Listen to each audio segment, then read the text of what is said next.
Hey guys, I'm playing a 45-45 on FICS, and it's already started. I'll just go back and show you the first few moves. So I have the white pieces, and I play e4, and my opponent plays c5. All well and good. And usually I play the Grand Prix attack. I can play the open Sicilians, but I've been trying to get settled in with playing the Grand Prix, and I've been playing it almost exclusively against the Sicilian as white this year, maybe 95% of the time. So he plays e6, and I think e6 is one of the best moves, at least to play against me.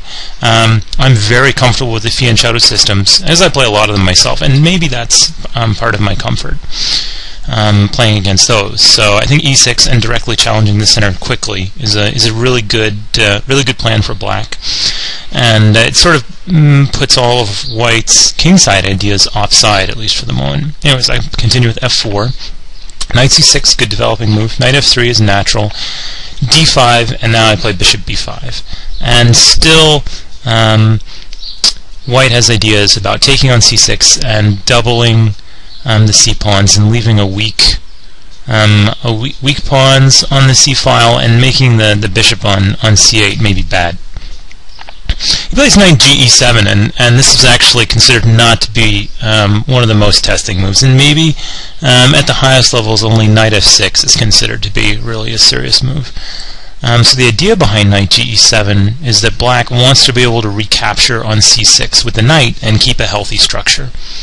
So that's the upside. That's the good part of it. But the bad part is that this blocks in the bishop on f8, and black's going to have a hard time castling, and so he's going to be kind of stuck there for a few moves, and that's the reason why white plays ed5 to try to open the center, and he's going to play queen e2, he being me. Queen e2, so now the knight is pinned, so once again I'm threatening to take on c6 and ruin the pawn structure. So he plays bishop d7, and that's where the game is right now. He's just played bishop d7. So I'm also playing this on a physical board, as I like to. I started playing chess on a physical board with 3D pieces, so I guess maybe just because that's what I'm used to, I like to analyze on an actual board. So this is the end of my book knowledge. I'm not sure what the downside is to knight d5, so I'm going to be looking at that for a minute or two.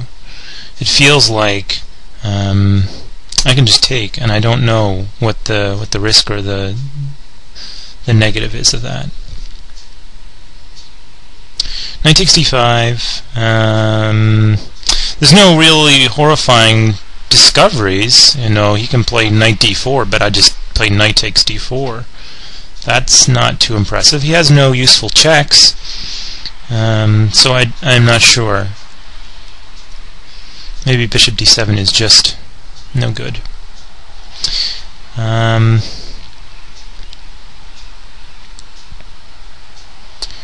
d5. What else can he try? Queen a5 is not particularly problematic. Yep, I don't know what's wrong with knight d5. Let's just look for another minute. He has some kind of discoveries with the bishop, but bishop f5.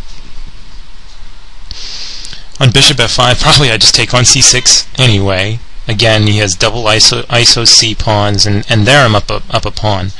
My c2 pawn is loose, but maybe I play knight e3, hitting his bishop and defending my c2 pawn, and I mean I have to do some housekeeping, but it's hard to imagine that it's not worth just winning a central pawn. So I'm going to play knight takes d5 because his knight on e7 is pinned, so it's actually illegal for him to take back. So I play knight d5.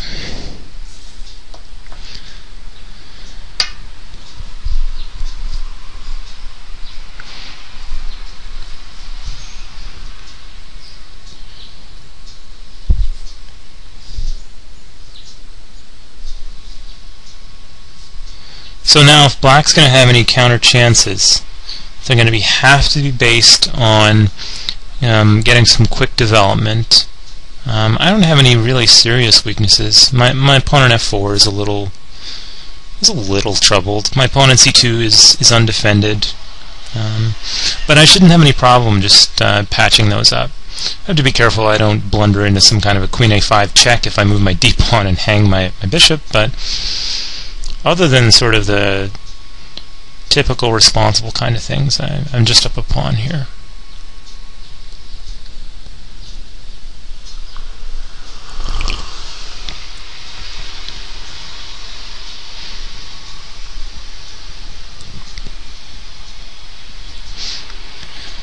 I've been reading about time management in chess, and in particular some articles by Dan Heisman, I think is how you say his name. And he's written a lot of articles, period, but he's written quite a few about time management. And one of the things that he says is should try to give yourself a quota for how much time to use on a move. And it's just sort of a guideline. You don't have to think of it as written in stone or whatever. But in general, most chess games last about 40 moves. And so you should figure out how much time would have had, if you from the start, including the increment, up to including move 40, and then basically divide that time up as a quota between the first 40 moves. And that makes more sense to me if there's an increment, because you certainly don't want it to be the case that, okay, you're just dead on time if you make it to move 40. So, for example, I'm playing 45-45. And so in the first 40 moves, I'll have 75 minutes. And so just as a guideline, you should try to spend about 75 minutes divided by 40 moves, just a little bit less than 2 minutes per move. Up to the point where if you are clear on what the best move is, either that's the best move for you, or it's still in your opening book, and you're sure that it's exactly the move that you play, or if it's a forced recapture, or if it's really clear that you have no other choice, or you found a forced mate or something like that, you can go ahead and move. You don't have to sort of waste the time. But as a guideline, if you're not sure, if you haven't come to a decision, to try to spend on average about just a little bit less than 2 minutes per move, and especially because I tend to play the opening moves a little quickly, it's probably safe to say, okay, about 2 minutes per move. Just as a guideline. And of course, if the position seems to warrant spending a little bit more time, then I mean you make your own decision. You say, okay, clearly this position is really important. I haven't been able to assess what the best move is. I'm going to spend more time here. Well, that's fine. It's as long as it's a conscious decision. So I'm going to try to get used to sort of that tempo of playing at a rate of roughly 2 minutes per move in 45-45. 45-45 is probably the slow time control that I like the best. And I recognize that there may be some suffering to go through while I learn and adjust to that sort of a tempo. And I mean, I am going to have to spend some time looking at the clock and thinking about how much time I've spent, and maybe it's going to be a big distraction, especially for the first few games. Okay, so my opponent has played a6.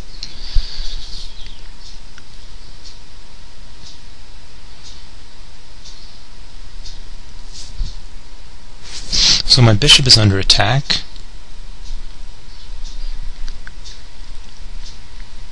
And if I just retreat it, I mean, there's the archangel kind of ideas of b5, c4, and it looks like my bishop's going to have some problems there. Now I can just take and take. I can take on c6, and then my knight on d5 will be loose to the queen. And I can either play knight e7, I don't actually like that very much, or more likely, I can just retreat it. I can play bishop takes knight, bishop takes bishop, knight c3. But I don't really want to remove the problem e7 knight for him. I think I'd be much better to just back that knight up. Right, so I can't really play bishop d3, can I? Like, the bishop has no future. I definitely can't play bishop a4 because he has b5 and c4. Bishop c3 similar. So I could play bishop d3, but I mean, maybe he can just play b5 anyway. It doesn't feel particularly natural to put the bishop on d3 anyway. It's sort of my dark-squared bishop. I mean, it might belong on b2, but especially I'm up a pawn. I don't mind giving up the bishop pair. And maybe even I'm going to be able to land, you know, my knight on e5. So I'm just going to be careful. But do I have any other serious moves to consider? I mean, I could look at knight takes e7, but I think that's just the same sort of idea, except possibly that I could play bishop c4, bishop d5, but that doesn't look very good. Okay, so I'm going to play bishop takes knight.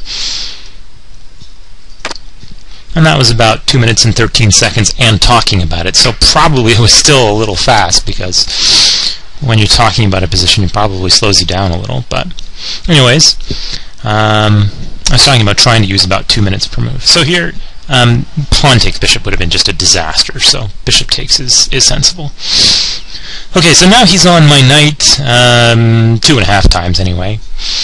So defending it isn't going to do it. So I'm just going to play knight c3, and I think I don't think there's anything else to really think about. Knight e3 does not look very impressive to me. So I can play knight c3, and I think I can play it fairly quickly. And if he plays b5, b4, I'm pretty comfortable just playing knight e3. So yeah, knight c3. So as I was saying, I mean, 2 minutes is a quota, but you know, if you've decided pretty much what the best move for you has to be, you don't have to spend the time. And also, you need to keep updating the estimate, right? You need to say, oh, I've been playing quickly or slowly, and based on that, I have more or less time to give myself.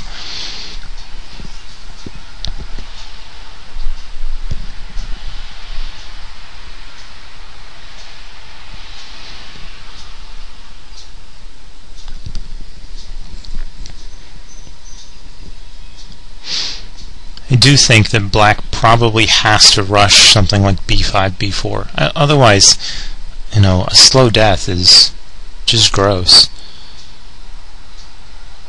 He could try to stop me from playing knight e5. How? I mean, there's... Yeah, I just don't see... He can play something like g6, bishop g7, castle short, but that's a little slow. His bishop on g7 is... I mean, it would clamp on the d4 square, but that's just not going to be that big of a deal when he's already down a pawn. You know, I don't have to do anything special at this point. You know, I just calmly get out my pieces, make some fairly equal trades. You know, try not to expose myself to too big of an initiative from black.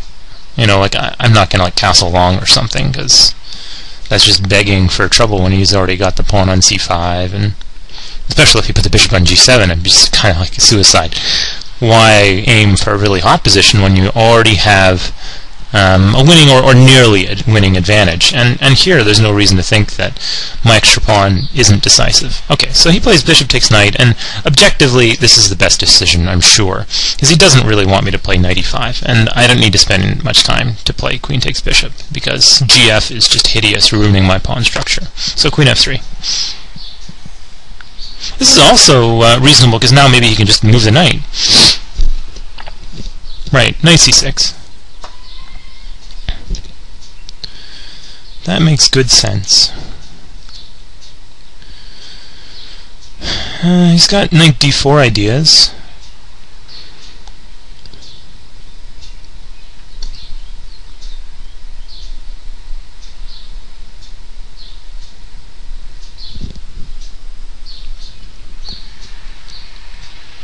I didn't remember to look at the clock. I guess it was around the 42-minute mark that my move started. Knight d4 might be actually a little annoying, working the c2 square. So maybe I should play d3.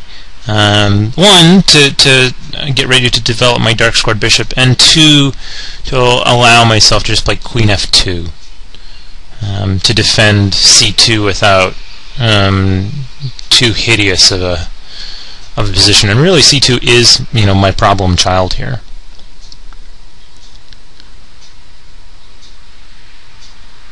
I don't see any great point to checking on the e file here. I suppose I could castle, because then knight d4, c2 doesn't hang with check, and maybe I could take on b7. Yeah, so probably castles is the best move. d3 looks reasonable. I feel like I should tuck my king away.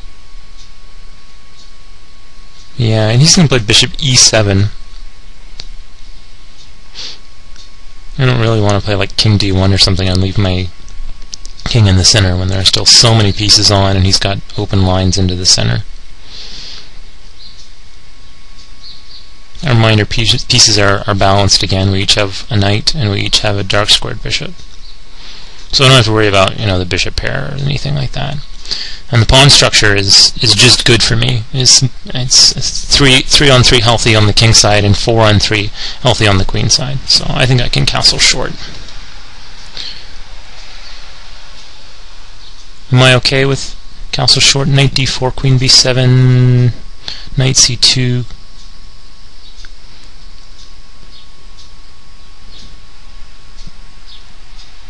Yeah, I think so. Let's see, castle short, knight d4, queen b7, knight c2, queen c6. Yeah, I gotta love that.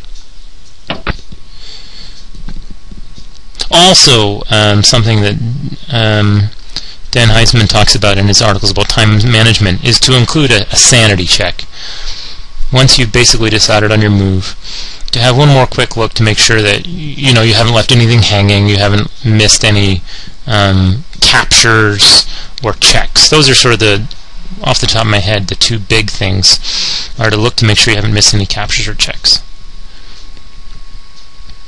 I guess that sort of means you're doing a quick last tactics check. And over the board, you know, he talks about writing down your move and then doing it as sort of like your sequence. Although I think maybe now the rules at the high levels have changed, so you're not supposed to write down your move until after you've made it.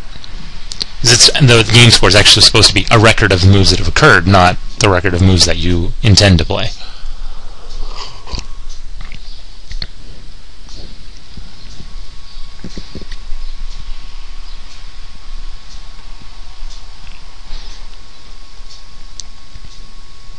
So still, d3, bishop e3, rook ae1 looks simple and good. And I think that the fact that there are no imbalances here makes the position very cold. And when you have an advantage, that's good. It means that the game can be a little boring, but it's boring is in some ways the way to go once you have a decisive advantage.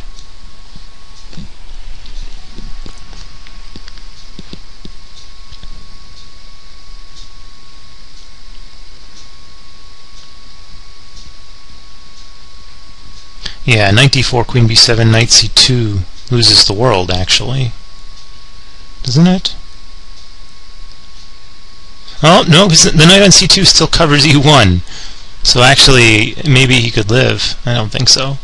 Because I would have queen c7 check, king e7, and I had thought, oh, I'd have to play, like, I have rook e1, but his knight covers that. But I still have knight d5. So, knight d4, queen b7, knight c2, oops.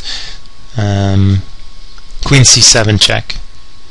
And if queen d7, queen takes rook, and I've won a whole rook, and like even if I have to lose my rook in a1, and I don't think I do, because I think I can play rook b1, I mean that'll be decisive.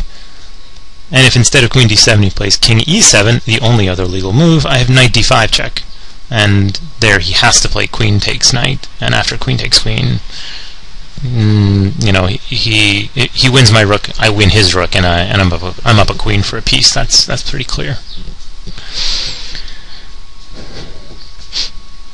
So probably best is just bishop e7 and castles. But it's hard for me to imagine that he has any kind of of play. Again, like the worst case scenario for me is knight d4, queen f2, like bishop e7, d3, knight d4. And if I don't like the look of queen b7 there, I can just play queen f2. I can play bishop e3, and I can snap his knight off. That would be fine.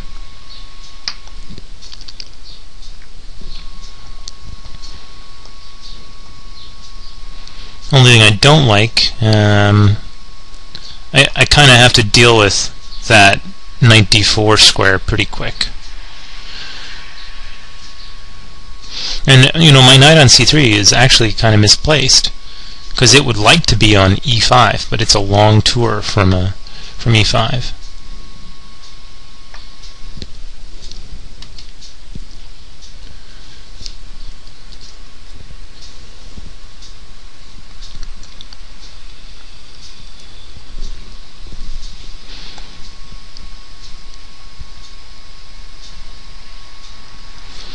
I think I want to keep my pawn on f4. It kind of blunts any dreams that he might have about using, for example, the b8 h2 diagonal. With that pawn on f4, for now anyway, I feel like my king is basically invulnerable with my queen, rook, f4 pawn. Like, my king is not the problem. The c2 pawn is my quote problem. And if it like really scares me, you know, I could play like queen d1, knight e2, c3, and just like, even if it's slow, I can drive the knight out or force him to exchange it there. Downside is I don't really just want to play a major piece ending. I don't want to trade both the knights and the bishops without, you know, trading the queens and rooks too. The easiest chance, the best chance for black to draw down a pawn is almost certainly to play a major piece ending.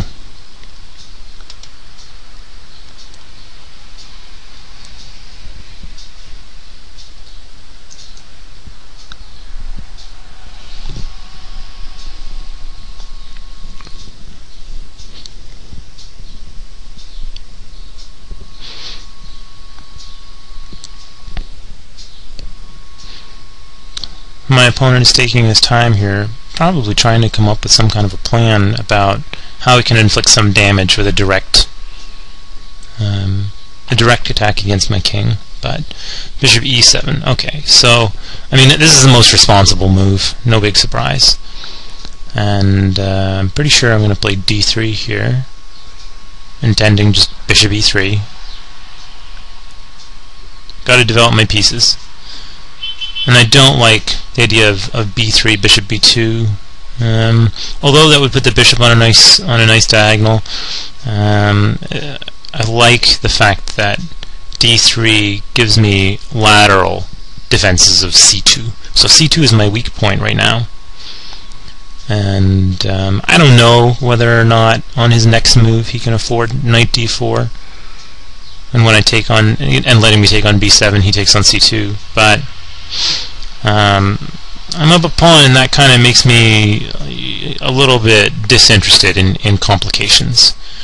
Right? Lines like knight d4, queen b7 are, you know, as a class, his only chance, because it heats the position up. It creates winning and losing chances, and I don't want to create winning and losing chances. I want to trade pieces and just have my extra pawn as my winning chances. You know, I don't want more winning chances if it gives him winning chances. So I think d3. If he plays knight d4, I think I just play queen f2, and he can play bishop f6, and you know, we can have a little bit of a mess, and that's fine. You know, I don't mind if I have to play knight d1 and c3 to boot his knight. You know, I think I can make do. Alternatives: I could play knight d5 right now, but that looks really precarious because he plays knight d4. I can't take his bishop because my queen's hanging, especially with check. So yeah, I think we've just eliminated knight d5, because knight d5, knight d4, and even after queen e4, to defend my knight, he can just play knight c2, and my queen is overworked. So d3.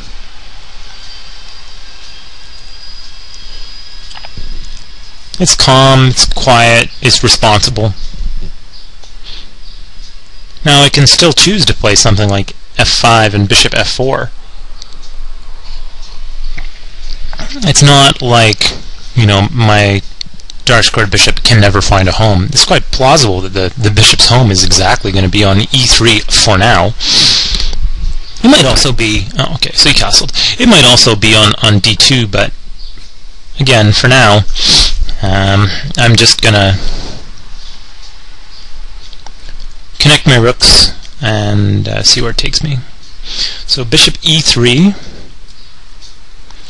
is the only move I seriously consider here. Development, and for sure if he plays knight d4, I'll just snap it off. So bishop e3. Commit.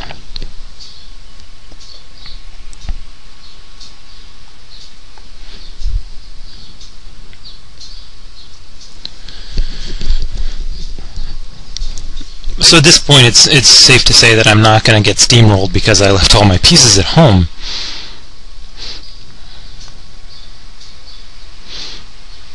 So black cannot establish an initiative based on, you know, lead and development. If you're going to establish an initiative at all, it'll be based on weak squares.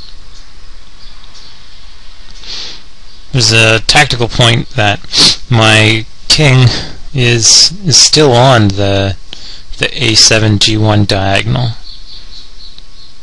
and maybe he has some kind of an idea about bishop f6, rook e8, rook takes bishop, queen takes rook, bishop d4, winning the queen because it's pinned to the king. So that kind of motive is worth watching for, but shouldn't be too serious. I can probably make time for king h1 at some point.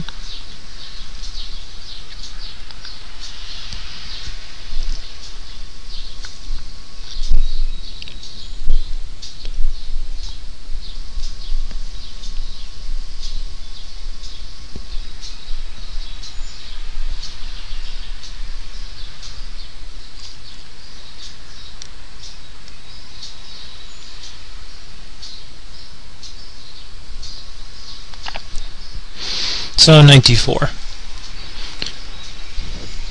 Well, I don't think I have any choice. I think I'm just going to snap that guy, but queen f2 is reasonable. Bishop takes d4 is reasonable.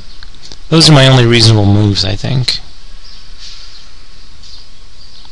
Something like queen b7 is definitely out, because I think he just has knight c2 forking my bishop on e3 and my rook on a1, and I can't move my rook and defend my bishop without losing the exchange. So and I'm not too worried about having an unbalanced minor piece here. And the knight really is his annoying piece. It's by far his best piece. And the bishop on e3 doesn't have a spectacular future for me. So the only question is, you know, am I creating more problems than I'm solving? Bishop takes, and on pawn takes, I think he's just creating too big of a weakness. The new pawn on d4. You know, okay, that gives him access to c2, but I'm not too worried about that. I don't even think I should be too worried about that. Yes, I'll have a backward pawn, and his pawn on d4 will partially fix that, but you know, I think I can play something like queen f2 and a rook to c1 and play c3 if I have to. And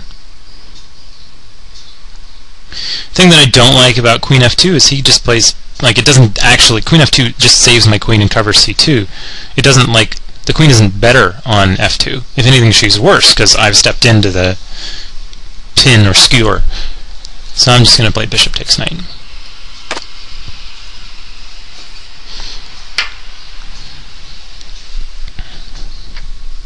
on queen d4, I'm just going to play king h1. I can play that quickly because although queen f2 offers to trade pieces, I think my queen is much more active on f3, and I don't mind investing in tempo just to take care of business. Get my king out of everything on those sensitive dark squares once and for all.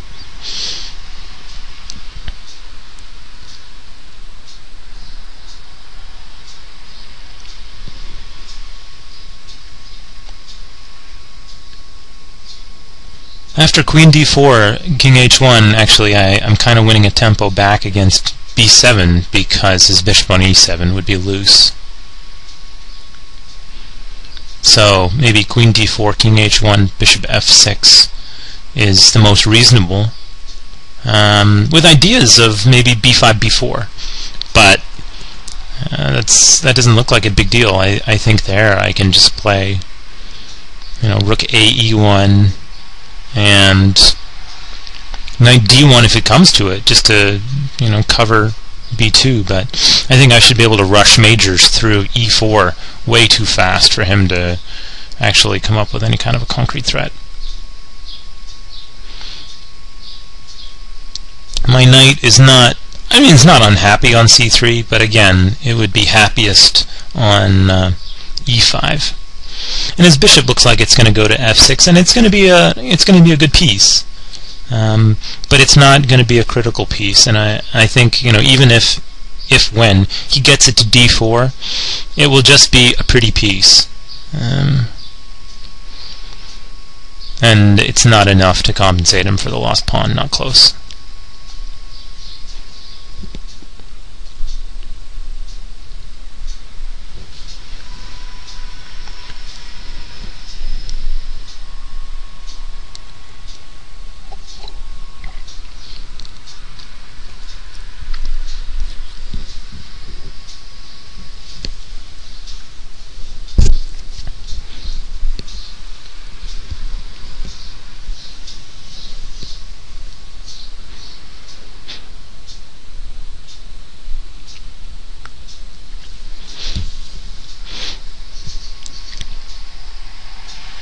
Again, he's taking a while to think about it, and I think it is an important point, which way he recaptures. But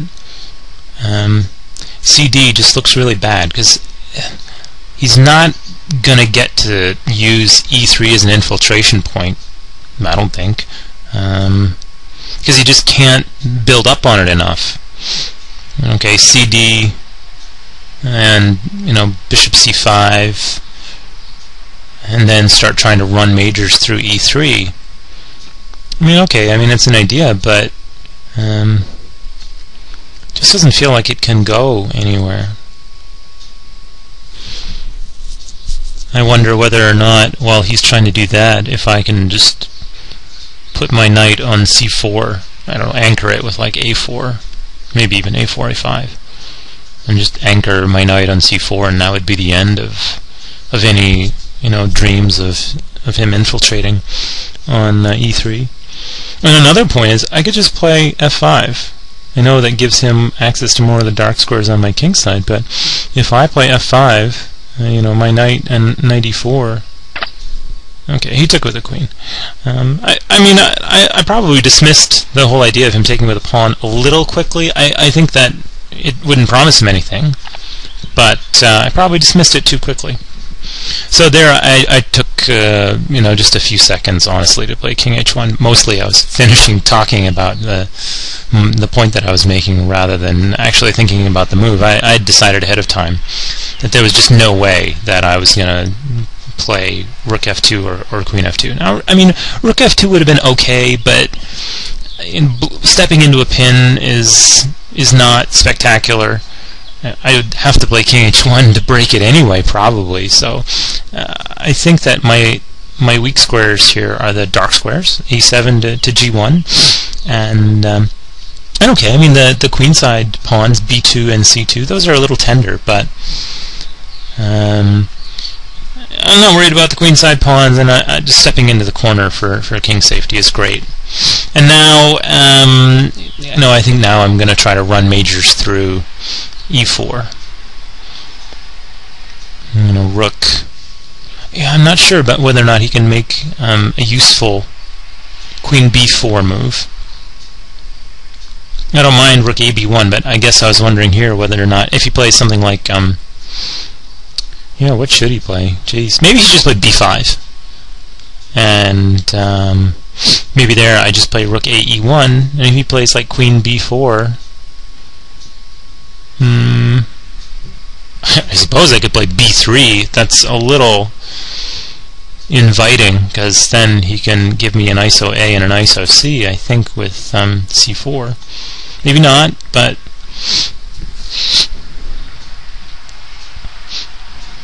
maybe he has his own problems there, as I could play something like a3 or... Oh no, I'm just missing the fact that knight d5 is clear, actually. Queen b4, knight d5 is decisive because he has to lose a piece there. So that's no good.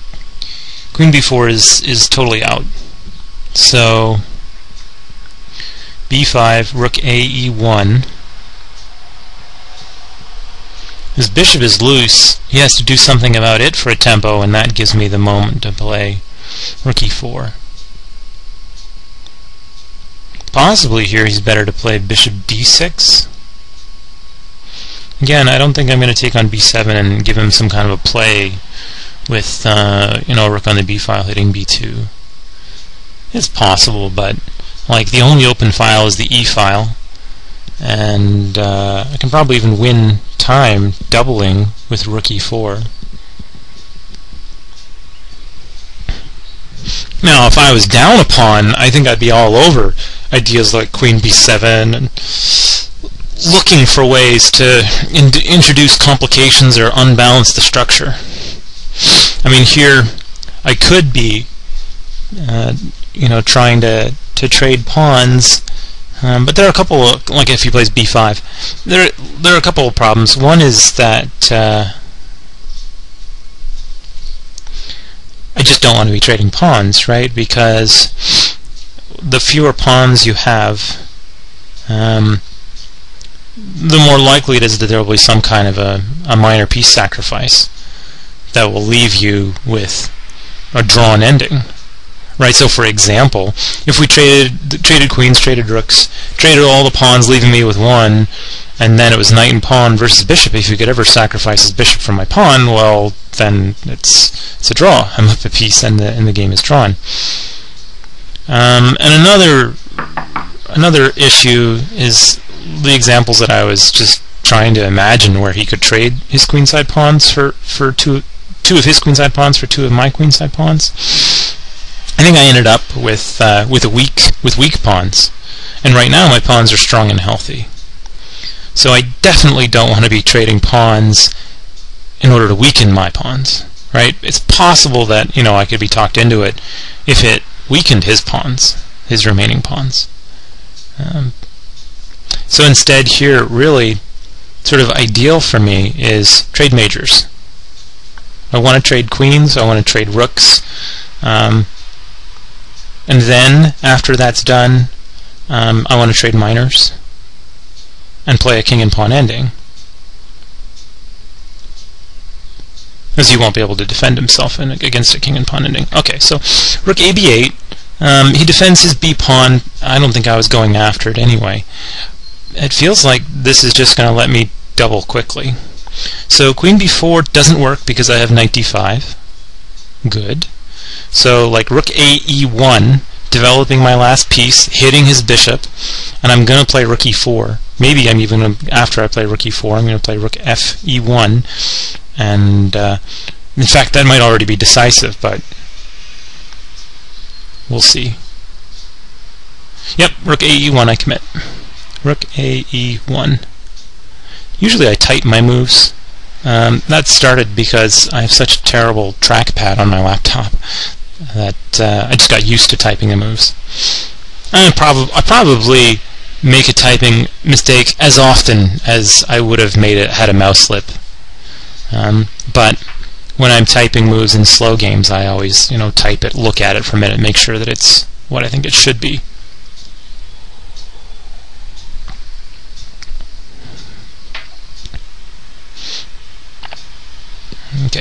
bishop f6.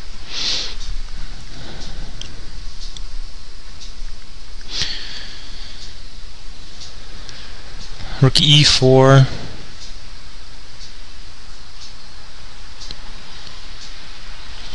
Queen somewhere, probably d6. I suppose there he'd be threatening to play bishop takes knight. Do I care?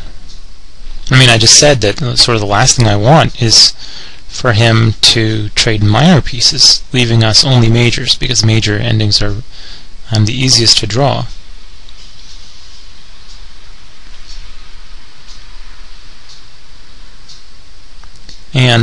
But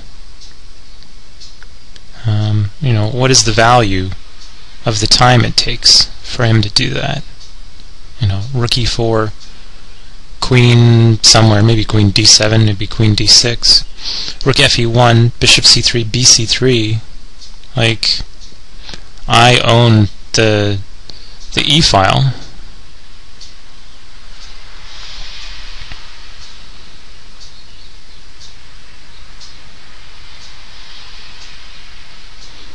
Actually, it just doesn't seem all that impressive.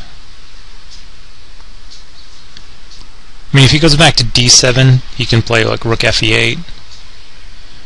But there, maybe I can just triple, put my queen on like e2 or e3.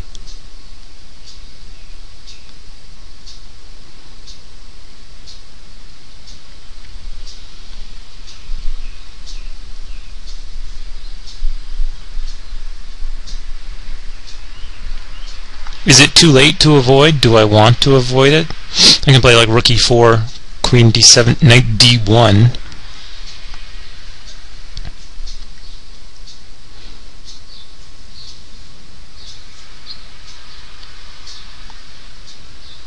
Where's that knight going to go? And like after knight d1, am I going to play b3? Because if I play b3, he kind of can play bishop d4 and dominate my knight. I'm like running all over the board to avoid letting him snap off my knight. And then ultimately just to let him snap off my knight seems kind of silly.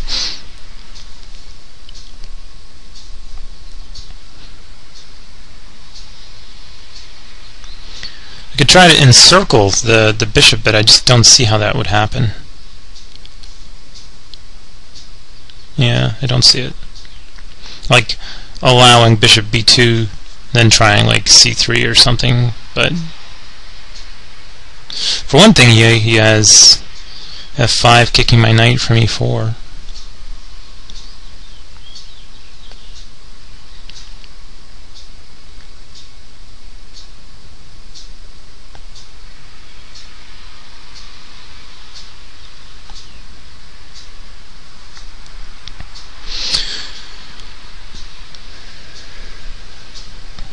I think I have to let him play bishop takes knight if he wants to, and he will want to.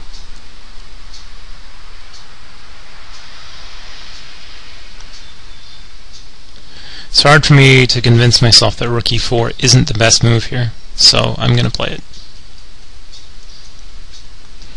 Sanity check, there's no mate, none of my pieces are hanging. No. Rook e4.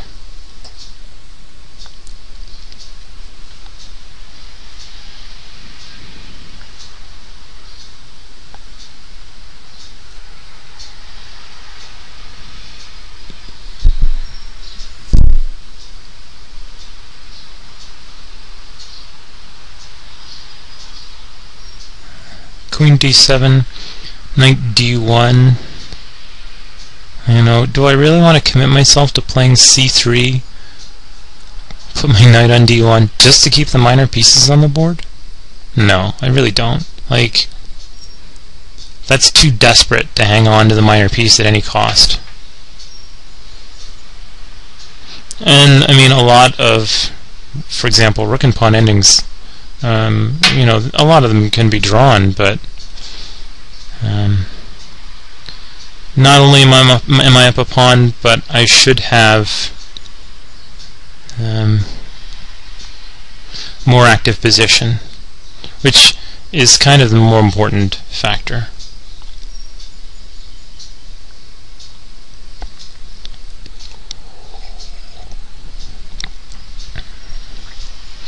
He's not going to have stuff like queen d7, queen a4, because my rook's going to be on e4. He's definitely going to have a hard time targeting my c3 pawn. It's going to be a hard enough time? I think so, because I don't intend to sort of sit back. I'm going to see if I can infiltrate with the majors. Now I can triple and play rook e8, maybe. If his queen wanders off, I can triple and play rook e8. He can't take because he's mated, and I have threats of rook takes b8 rook, all kinds of good stuff. So his queen has to sort of hang out a little bit.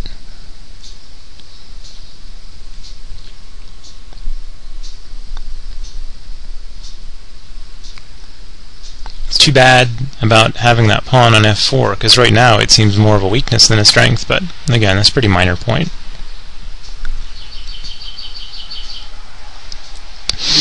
So I really am expecting queen d7, but queen d6 is very reasonable.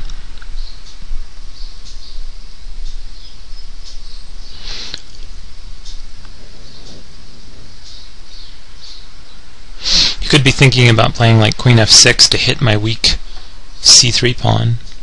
Maybe if he can get in with like queen b2 or something, and then, you know, my weak pawns look pretty stupid. Maybe even I have to lose my a pawn there, and then, you know, there's no way I'm winning after that.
I suppose I also have the idea, after like if his queen doesn't defend b7, of moving my knight and letting him take on b2, and then playing rook b1 and trying to skewer back b7, but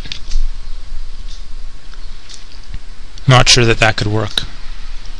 Since I've cut my queen off, I'm not sure how those tactics could work.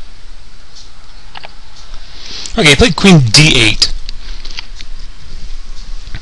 Certainly an upside to this move is that it gives him ideas of queen a5. So bishop c3, bc3, queen a5, forking my pawns.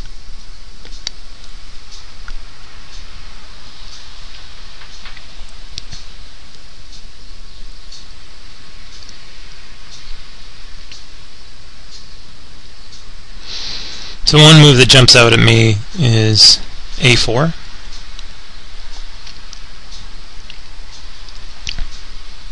For one thing, it restrains. Does it restrain? No, it accelerates. b5. Puts my pawn on a square where it's already protected. I still do have the option of bailing out with like knight d1, which I think I hate.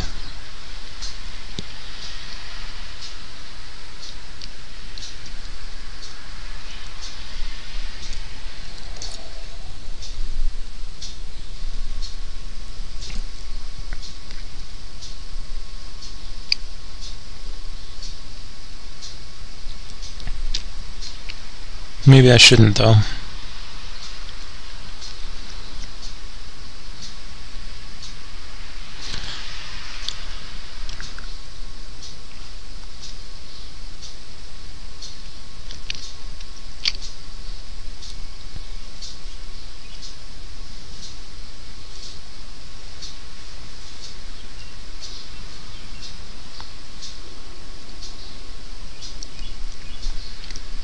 I think I've allowed this to get messier than I wanted it to.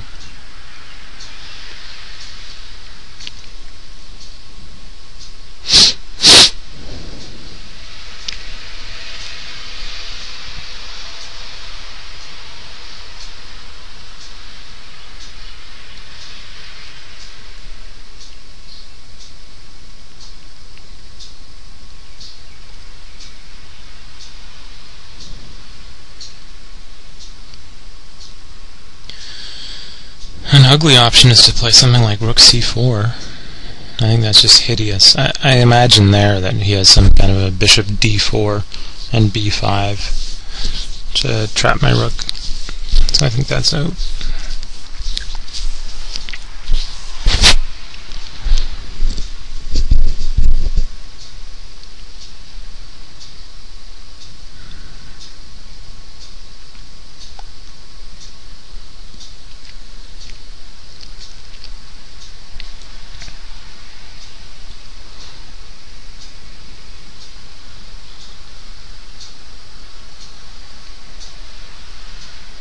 Maybe I shouldn't be so against knight d1. Mostly, I'm thinking about whether or not my pawn structure is going to be a big deal. And it feels like it is, actually, because queen a5, like bishop c3, bc3, queen a5 is annoying. And even if I played something like, so a4 here, and then bishop c3, bc3, queen a5. I could play something like rook c4. Now my rook is not going to be trapped. But my rook is not doing very much there. Although, I don't know whether or not he's okay there. He might be in some trouble, because his queen is a little awkward. And like him having an awkward queen in exchange for me having an awkward rook, that might be just fine.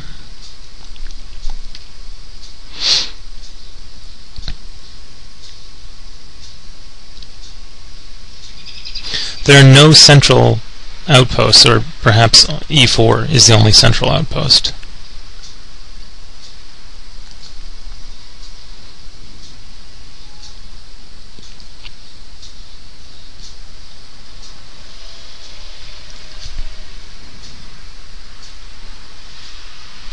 I mean, e5 is a central outpost, but it's a dark square, and although that might be actually fine, I kind of rejected that, but knight d1,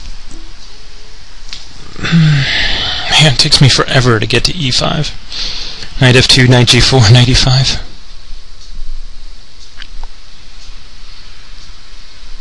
Yeah, actually, I don't think I can allow bishop takes knight. I worry about my pawn structure, and I worry about the endings, the pure major endings. It's kind of unfortunate, because I think the knight's kind of trashy there, but, I mean, he's not infiltrating, quickly with his pieces, because he's got 3 on the back rank. So maybe knight d1, and I mean, I'm not going to leave it there. I'm going to choose probably b3, and although that might open me up to, queenside pawn exchanges, that might not be that bad. And after b3, I mean, his bishop's got nice scope, but what's it doing? And if and still, if he's going to play like bishop d4, I'm probably going to trade my knight for his bishop, or I'm going to allow him to trade it. But I'm going to keep healthy pawns, and I think that does make a big difference.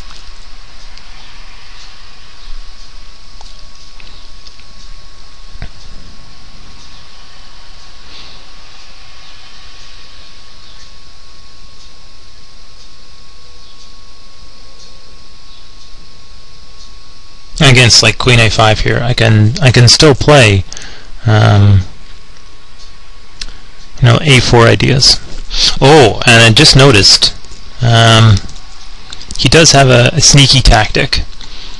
Queen a5, a4, and if he plays like rook fe8, I can't play rook fe1 because he has queen takes e1, rook takes queen, rook takes rook check, and I made it next move. So that's not so much fun.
So queen a5 comes, and I do have to worry about. So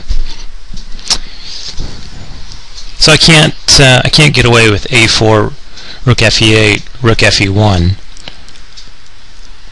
But he isn't overprotecting e8, so I should be fine just to take on e4 with the queen. Do I have to worry about queen d2? I don't think so. I think there I can play queen f2. My pieces are a little bit tangled. I don't like that.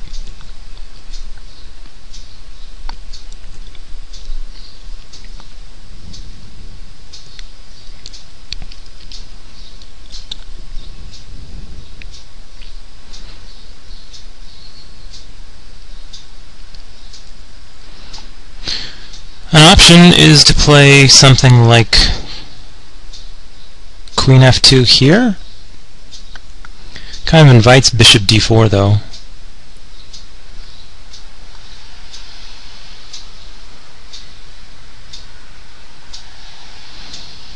Yeah, and if I take on c5, he can play like rook fc8 or something like that, maybe rook bc8 and skewer my c2 pawn, so that's not so happy.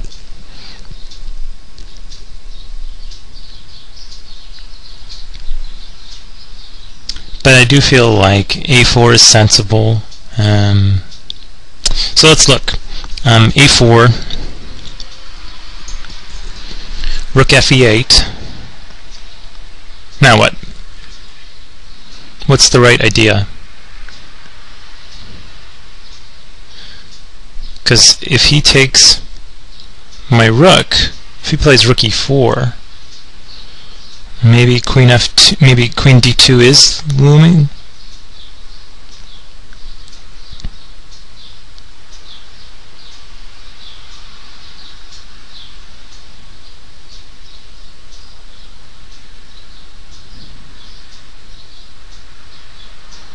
Yeah, I mean I get a move, but a4, rook fe8, I do something.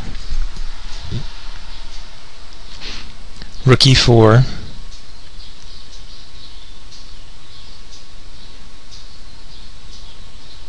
I guess rook e4 isn't that big of a deal, question mark. Because I think queen d2, queen f2. Right, so rook e4, de4 is, ultimately what I'm thinking. I really don't like that my knight is still tied to b2, so a4, rook fe8, b3, and at least, I have one problem. And then rook e4, de4, queen d2, queen f2,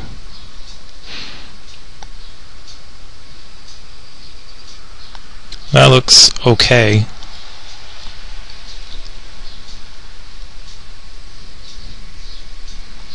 Maybe not, actually, because then maybe he has rook d8 hitting my knight, and I can't play knight e3 because then he has bishop d4 and my rook is overworked because it can't defend my knight and my back rank at the same time. And if I play rook f1, I think he just has rook d2 and he wins my c-pawn. So I don't think a4 b3 is responsible enough.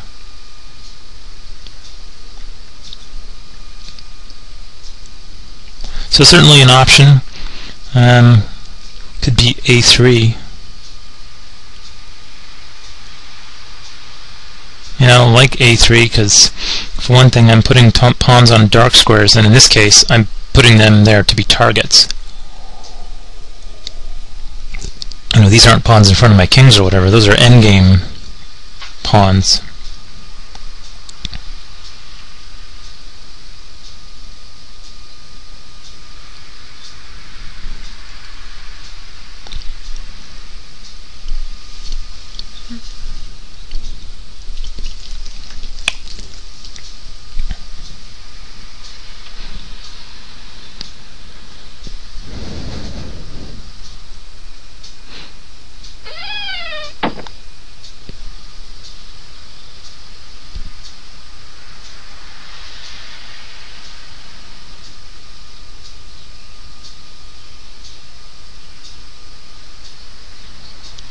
Could also just drop the a pawn here, but I don't get anything for it.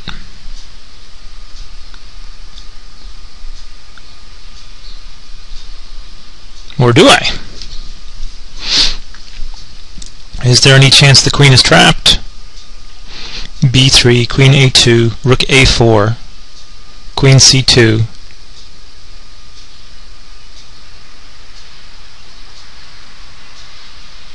Rook f2.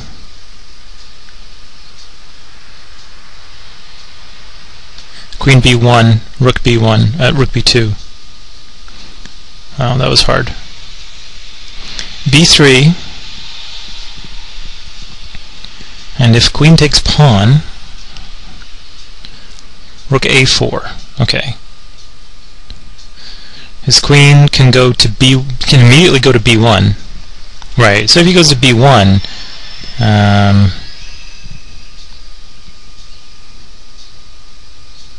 I'm definitely not winning the queen. If it goes to c2, rook f2, and he can take on b3. So that's just flawed.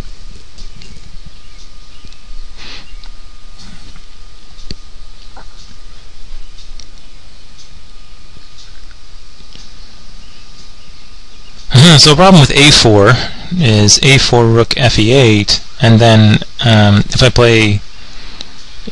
I don't redefend a4, I guess I'm committing to take on e4 with the queen to defend a4, and then maybe queen d2, and he's hitting my weak c2 pawn. I really can't afford to run away or move too far off.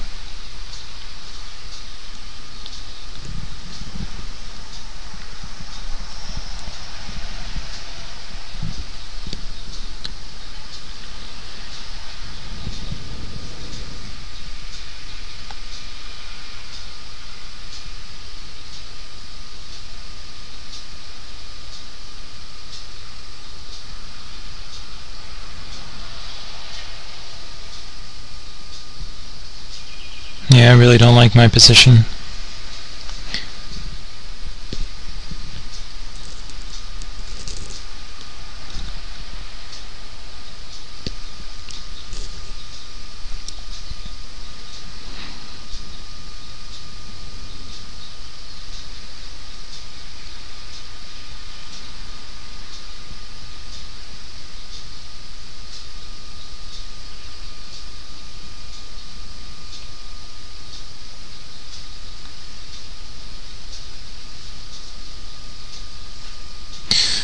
I give him my A pawn to like triple on the E file, he has like G6, and then like I can force a pair of rooks off, but that's it, and I don't see that actually I made any progress.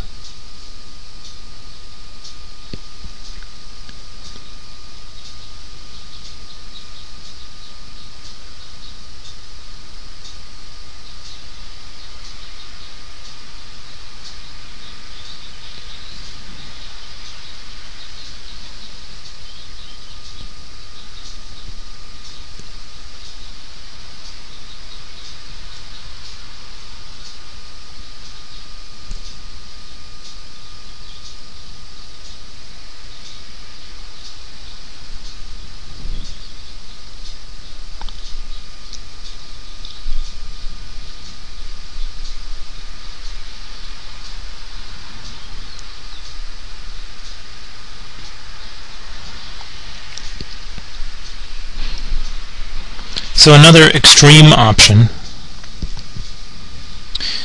is to take on E8 when he puts his rook there,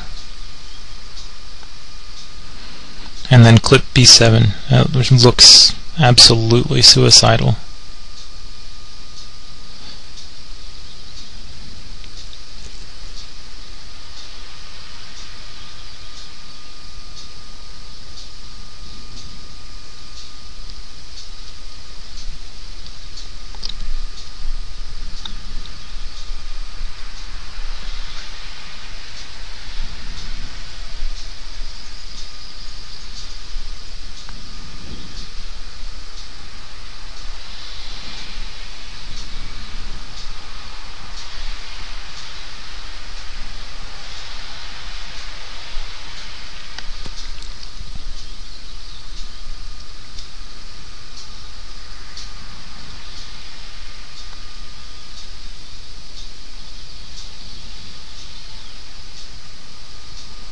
Still thinking. A3 gives me problems. I mean, I never solve my B2 issues, which means my knight is, being sentenced to uselessness.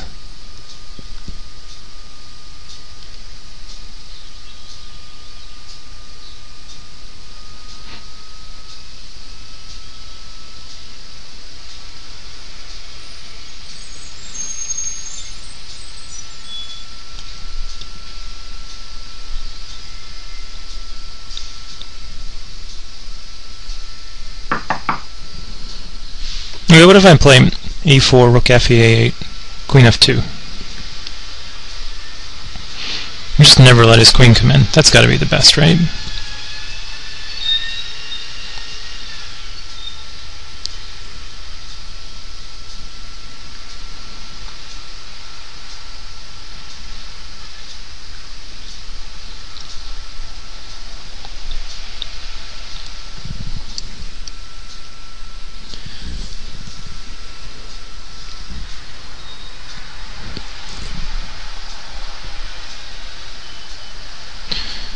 A4, rook FE8, queen F2, and then what? If he plays, so now he doesn't have queen D2. That's done. If he plays rook E4, I play DE. Okay, I hang my A4 pawn, queen A4. I guess I play queen C5, but then he has queen E4. So he's won a pawn.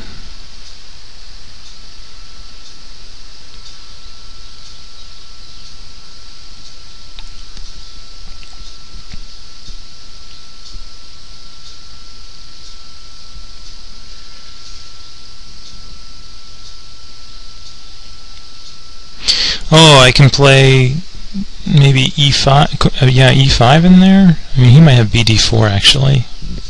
Shit. Yeah.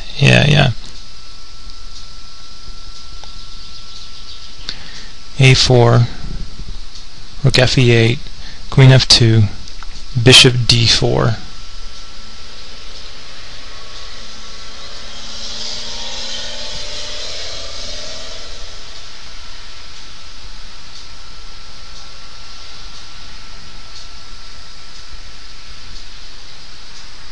Oh, but maybe there I have queen e1. That's exciting. Okay. So a4, rook fe8, queen f2, and like bd4 is no good because I have queen e1 hitting his rook and his queen. If he plays queen e1, I play rook f e1. Okay, so that's good.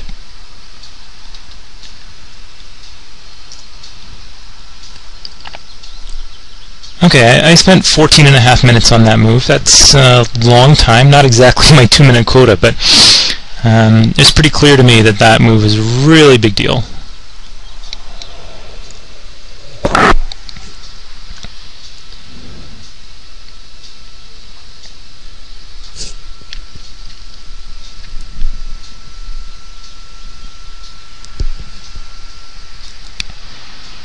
I wonder if in analysis it'll come up that that should have been more obvious, but I don't think so.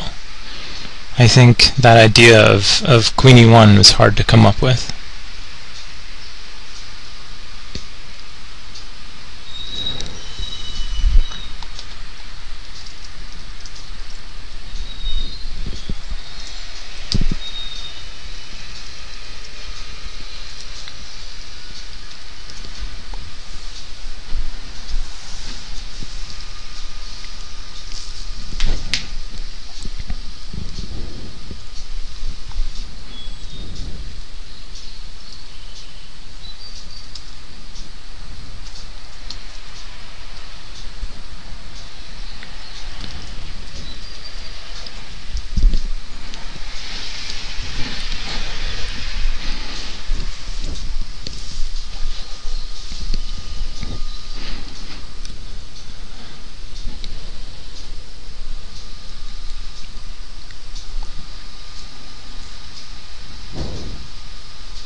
Of course, I've just been saying rook fe8 this whole time, but rook be8 is essentially the same thing.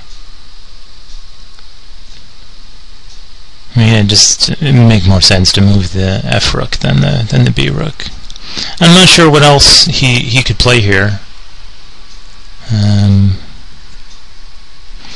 If he does something slow like g6, I'm just going to play b3, I think, and get all my pawns on the queen side off of the dark squares and solidify my a4 pawn, freeing my rook. Actually, g6, maybe I'd just play rook fe1, but I really think rook fe8 is kind of the only move here. Rook be8 is essentially the same thing, maybe a little worse because it leaves b7 on pre. Not that I'm going to take b7, but at least the rook on b8 is doing something. What else could he try here? Queen moves, do nothing. He could play bishop d4 first, right? If he plays bd4 here, how does that change my idea? Because I won't have queen f2. Certainly an option, I don't think I like it, is to just play c3. Yeah, I mean I could just play, like if he plays bd4 here, c3, bishop f6, maybe just rook fe1.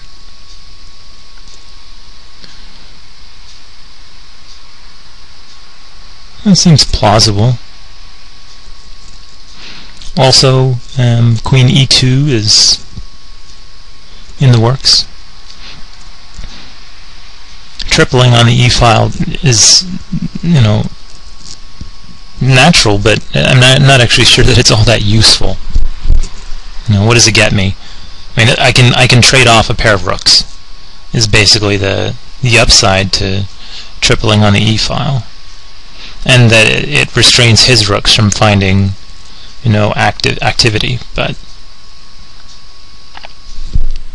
so he plays queen d2 now, which shocks me. So I think here I have to continue with queen f2.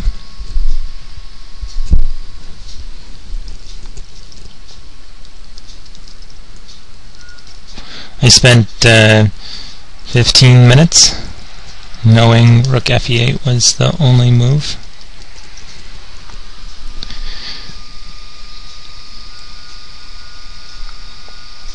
So I think queen f2 is the only responsible move here. Yep, queen f2. That's fine. I've been intending to play queen f2 against like rook fe8, and this should expunge the queen. If he goes to c1, I'm not at all worried about that. I'll just play b3. So queen f2, commit. If he plays queen takes queen, I have to take with a rook to keep my b2 covered, but that's just fine.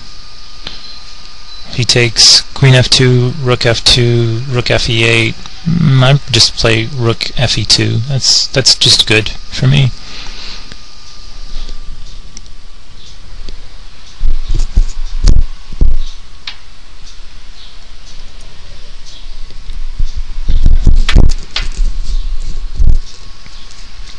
I don't know what else he could do here. Like going back to a5 looks mediocre.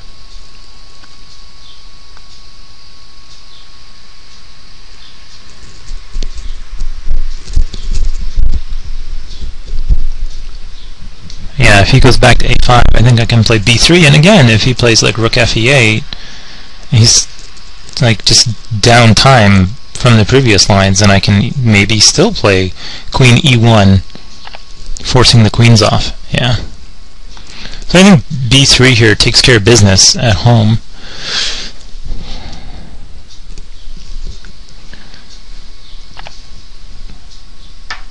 Okay, so b3, and chose that very quickly. Maybe I felt a little bit out of guilt out of using 15 minutes for 2 moves ago, but I really do want to get my pawns off of the dark squares, and this supports my a4 pawn, so I don't have to worry about defending it. And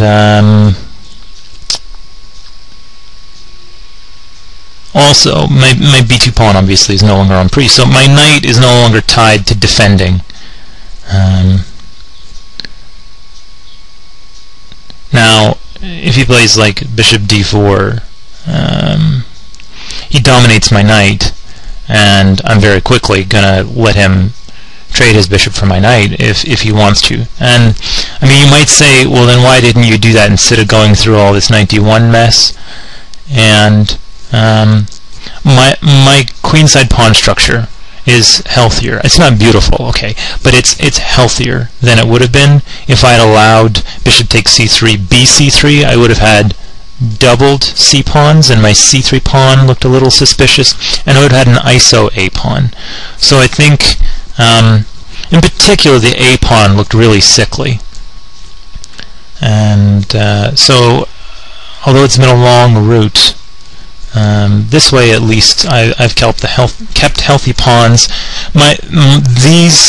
These pawns, nothing is immediately just hanging or loose, isolated. Yeah, my c pawn is backwards, but that's fine. And I can still trade pawns, and I can still make a passer with these pawns. I still could have made a passer with the d3, c3, c2, a2 structure. Of course, I'd still have the d-pawn candidate, but here, I just have the weak base on c2. That's like basically impossible for him to work me over on here.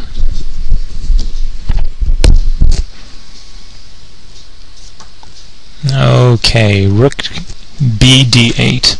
I'm not sure what the main idea here is. He's trying to avoid trading rooks, I guess, which he figures rook e8 would have done.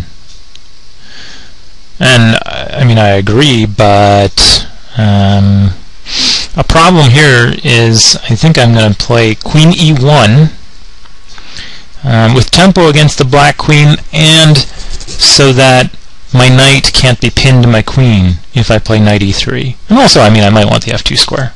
So queen e1, and really the idea is so that bishop d4 doesn't just force my knight off. because maybe I'm starting to get close to a situation where my knight actually is going to be competitive with the bishop. So I'm going to play queen e1. And I'm going to pre-move rook e1, rook f e1. Okay, so queen e1, and I mean I've doubled on the e file. It's not the optimal double, but I'm hitting this queen, and so he doesn't have time to play bishop d4 here. I don't know if he wants to play queen takes queen, rook takes queen, bishop d4, and again he dominates my knight, but I think that's okay. I mean, trading the queens is good.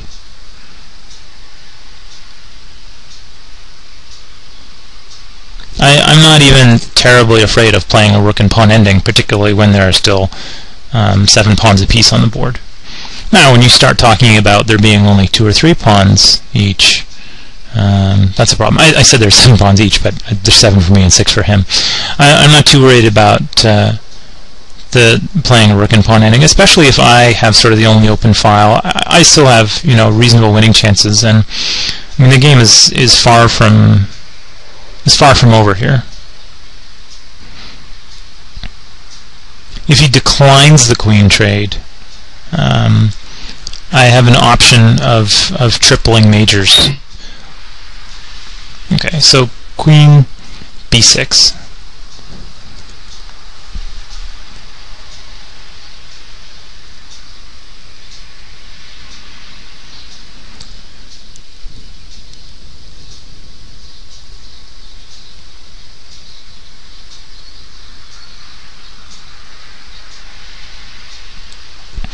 So now I can play knight e3 or knight f2, probably with the ultimate goal of landing on e5.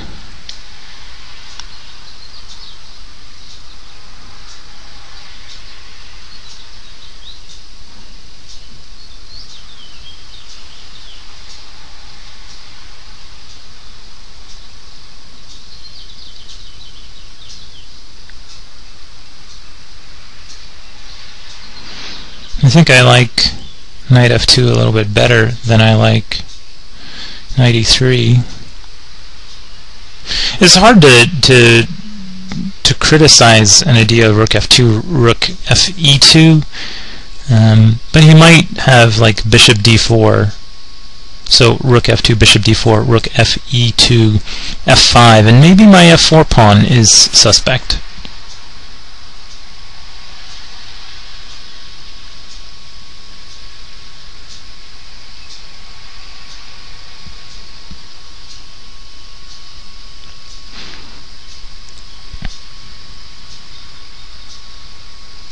So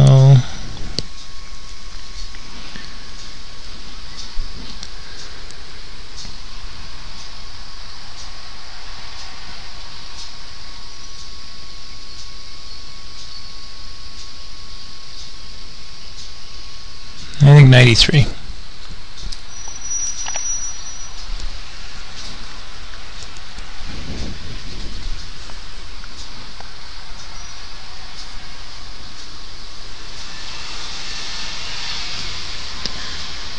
It's possible that knight might be a little bit annoying.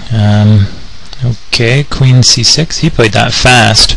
I guess this is to defend e8 again.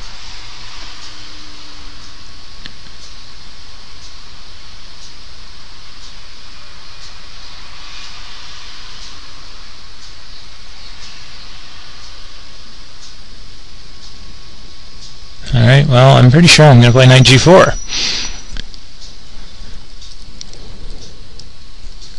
Any tactic shots? Nope. Knight g4.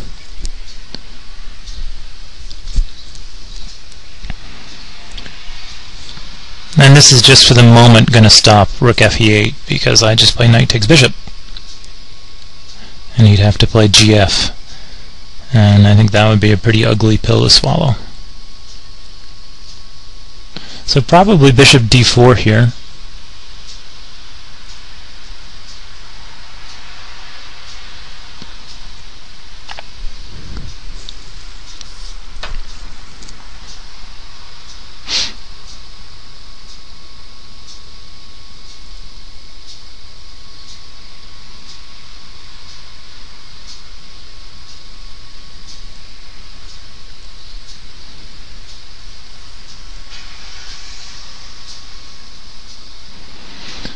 have to very seriously consider c3 here, because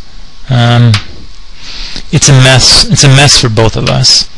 But I think it's a bigger deal that it's a mess for him. Let me just see.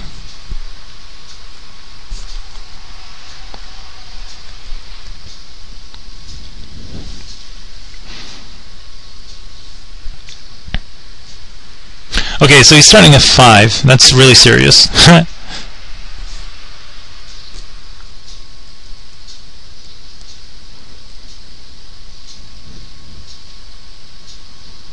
should have seen that before.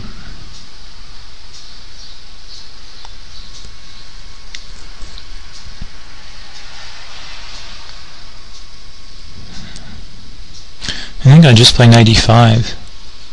And maybe my e-pawn, like when he takes. Maybe my pawn is really annoying. You know, my knight is still not finding a really happy home. Oh, I can also play f5. I should have been thinking about that. Wow, should I ever been thinking about that? Because I have the possibility of even playing f6. That's interesting. I have the choice of playing f5, but I don't know that it's, again, that's sort of saying like I'm going to have a kingside attack.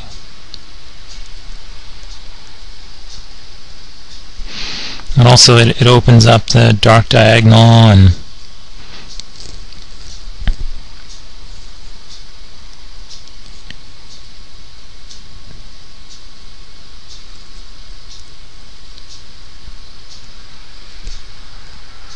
I think I'm just going to play knight e5. I see that there is some initiative based on f5, but it doesn't seem like it goes anywhere, and like that his direct play rook fe8 in the center is more of a nuisance than, you know, my f5 threat. So knight e5.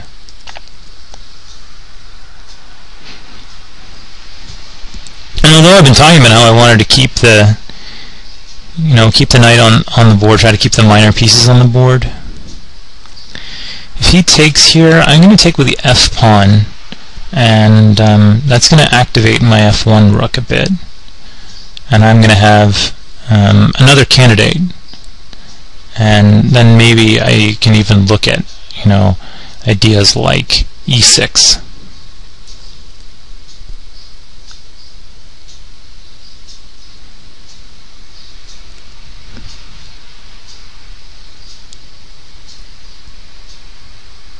Right now, my queen on e1 feels a little misplaced because she's sort of interfering. Okay, it isn't clear to me whether or not I actually wish that my f rook was on e1, and I mean the next few moves should clarify that. I don't think he should take, but I also think a move like f6 is kind of horrifying for him to have to play. And if he plays f6, like, I have some trappy variations. If he plays f6, his bishop has no squares if I get to play c3. Like f6, I mean, he has to move his queen now, but, f6, knight f3, c3 is certainly something he has to be careful for.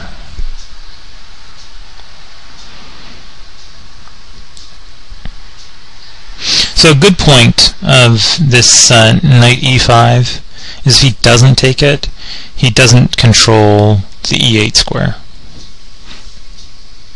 Right? I'm on it twice, he's on it 3 times, but if he moves his queen off, if he moves his queen off somewhere like f6 or something like that, then I have control of the e8 square. Or he can't use it, I guess is what I mean. He loses the ability to put his rook on the e file, and that, I mean, that's just a small annoyance. And small annoyances have a way of adding up.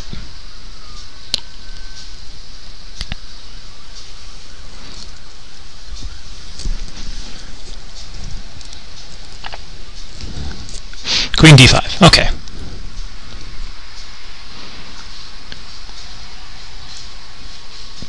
I'm not sure what the point of this is. He does hit e5. I'm on it 3 times. He's on it twice.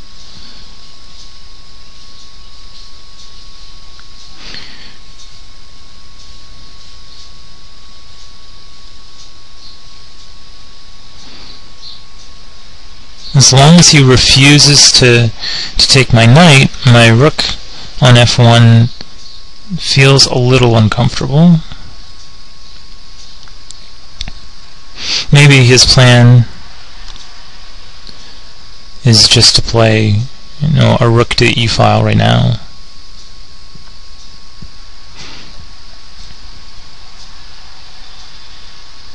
What happens if I just play like knight f3? What does that do? I mean, it makes my rook on f1 look stupid.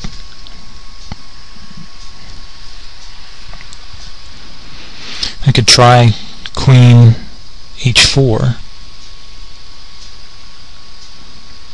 Does that go anywhere? I mean, I'm slowly building up on the king side. It clears the e1 square from my trailing rook. I can have delusions about rook f3, rook h3 mating. Certainly my queen is not doing a whole lot where she is. Do I need to worry about him playing f6 and or him playing f5?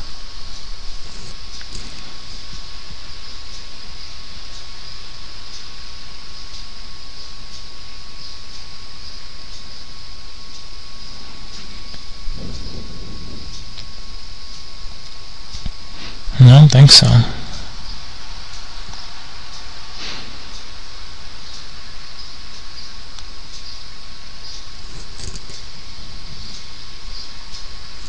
I'm going to play queen h4.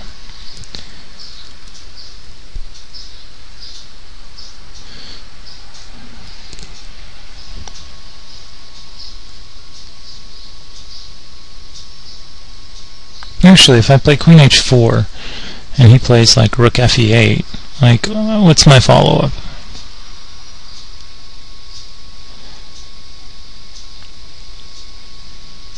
He has the idea of bishop takes knight.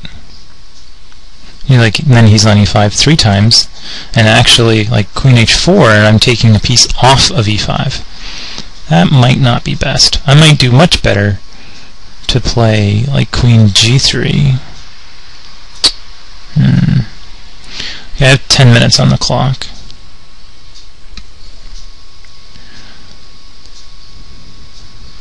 I mean, queen g3 and I have some lame knight g4 pseudo threats. No, they're not even threats. They don't do anything.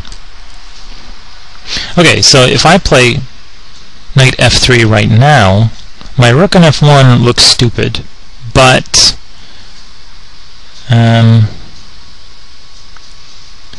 I hit the bishop, and maybe this gives me time to triple. I mean, I never have a healthy triple because he always has a bishop c3, but I mean, I have rook e7 ideas. I like queen h4, queen g3, they don't feel healthy to me.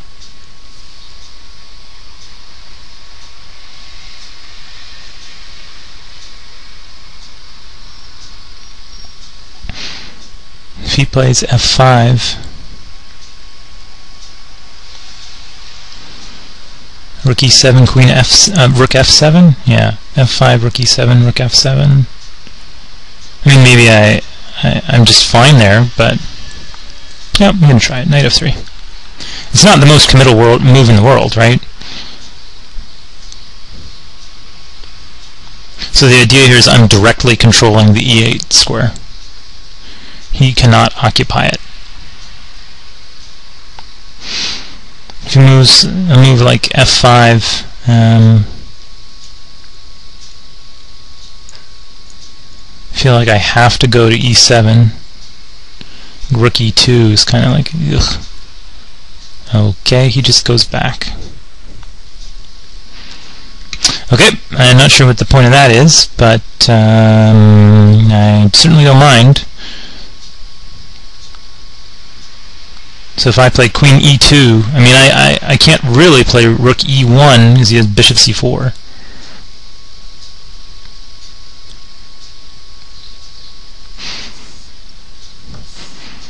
What I kind of want is my rook on e2. Yep, so maybe rook f2 and rook e2. Yeah, that is good. I like that. Rook f2, intending rook f e2. Okay, rook f2.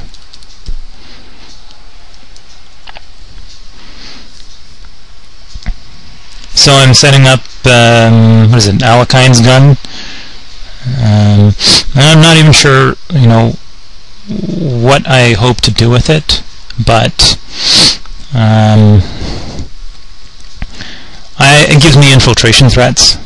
It gives me threats to trade rooks, although I don't know why I'd want to trade rooks with it being so aggressively posted compared to his, but we'll see. You know, if he tries to break open the queen side, it may be very useful at the right moment to be able to play rook e8. Force one or even two pairs of rooks off.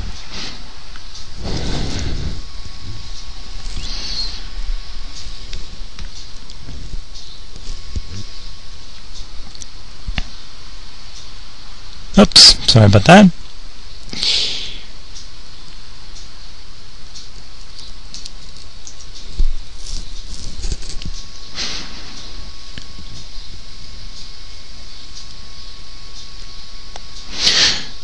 So I'm intending rook f e2.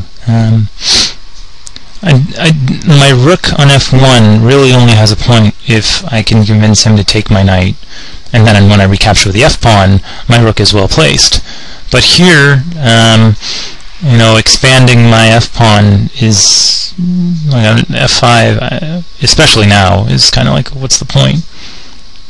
So I'm going to transfer my rook to e2, and then I'll have the triple majors with the queen trailing, and that can be very effective.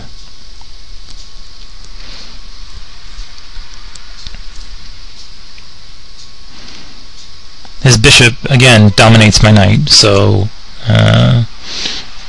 his bishop is almost certainly a better piece, but I still have like the threats of going back. Okay, so he just plays b6. That's fine. So I'm going to play rook f e2. Just continuing my plan.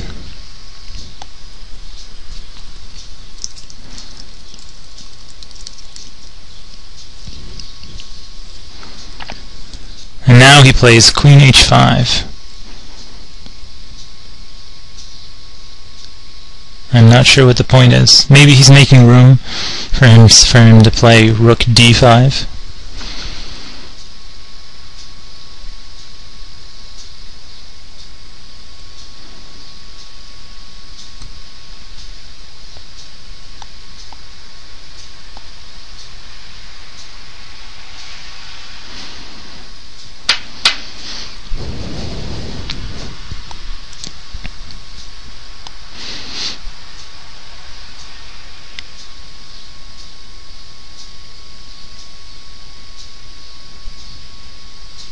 Maybe he's planning bishop h4. It doesn't even make sense. It's held.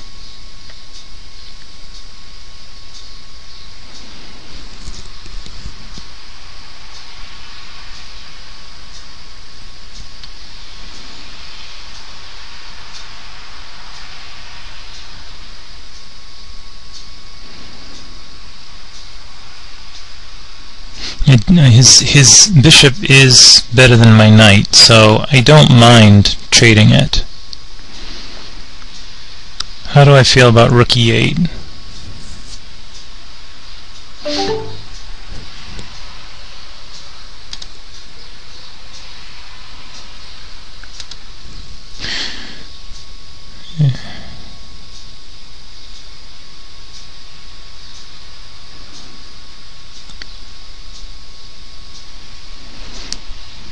Is there some way that I can get an infiltration with rook e8? I don't see how, because his bishop is holding e7, which is pretty big, pretty big deal, right? Rook e8, and like he can just play g6 even.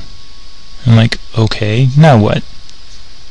I can trade rooks, but I don't have any square to move my queen. Now his b6 move has left c6 square weaker. I don't see that like knight c6 does anything.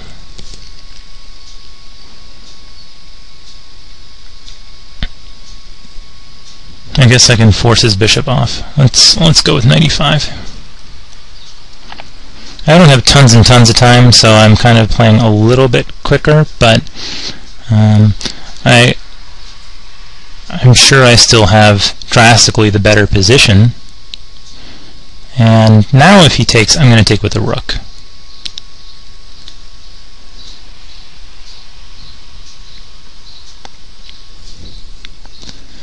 Guess I might as well pre-move that, because there's no chance that I'm going to take with the f-pawn, right? I like the triple majors, and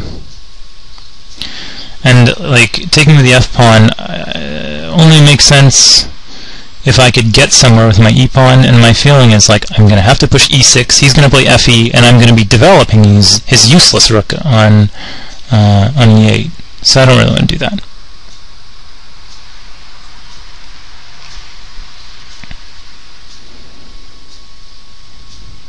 I do have some weird ideas about knight c6, trade one pair of rooks, and then maybe I can play knight b8, and he won't be able to take. You know, maybe because if he takes, then he's mated, and then I mean that hits his a pawn, and if he has to move, he has to play a5. Then maybe I can play knight d7 and hit b6, f6, f8 with a different kind of mate threat on f8 maybe. Because then, I mean, maybe I am making progress. If he can't take on f8 with his king. You know, just fantasy position. You delete one pair of rooks, doesn't matter which. You put my knight on d7, and I mean, if he moves his rook, he's mated. And even if I had to play rook e8 before I got to play knight d7, and it's kind of the same thing. Like he can't leave his rook on f8 because I take with mate. And if he takes, he's mated. And even if he had like g6 in, and if his king can't go to f8, then maybe I make progress with queen e8. Okay, I'm going to mate myself if I'm not careful, but you know, maybe there's some trick there. Knight on d7, queen e8, queen f8. Something to look for.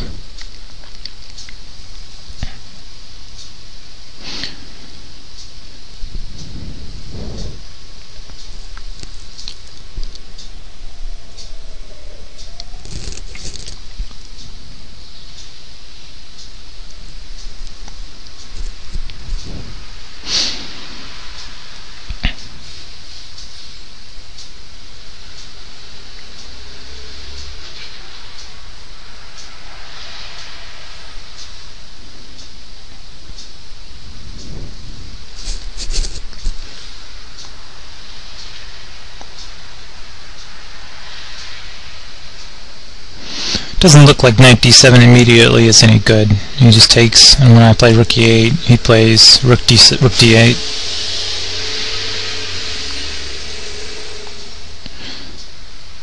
If I take on in there, if I play rook takes rook d8, he takes with the bishop.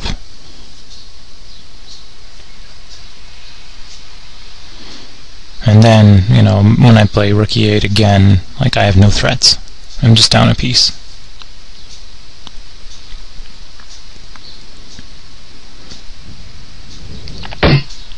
Okay, he played rook d5. This was not something I expected, but I think I'm going to continue pretty quickly with jumping my knight around all over the place. I am allowing bishop h4. That doesn't look like a big deal.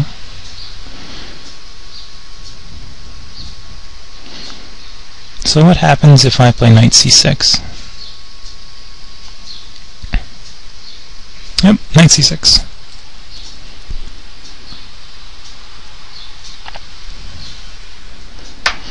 Again, my ideas are include knight b8, and he can't take because he's mated, and a well-timed rook e8.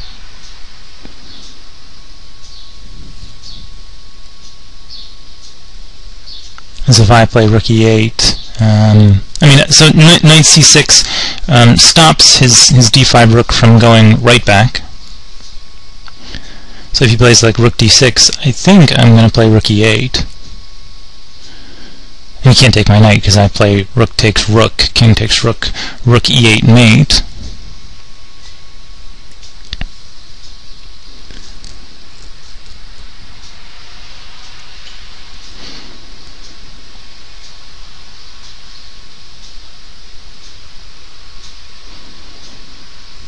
Maybe it's time for him to play g6.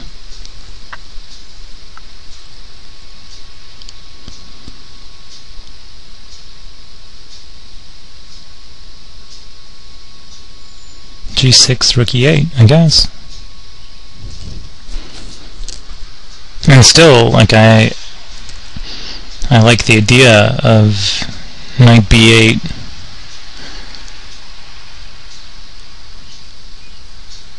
I'd like it better if I could come to d7. That's kind of like key for me, is if I can get that knight d7. That really feels critical.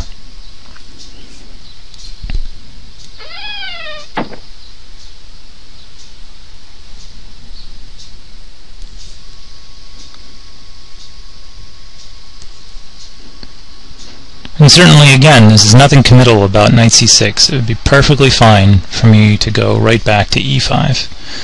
And I don't think that knight e7 would necessarily be the end of the world. It's not my first choice, but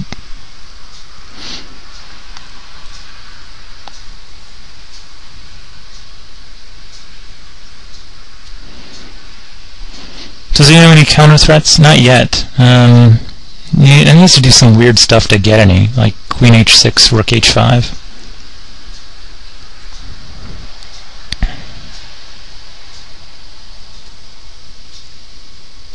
I hope this recording works. Man, it's been going on for closing in on 2 hours.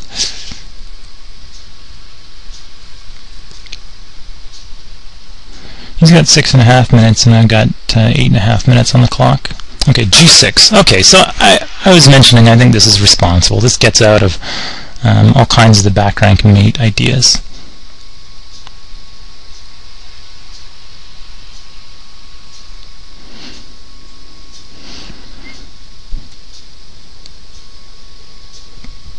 So now I don't have knight b8 unless I trade off his useless rook, and I'm not a big fan of trading off his useless rook.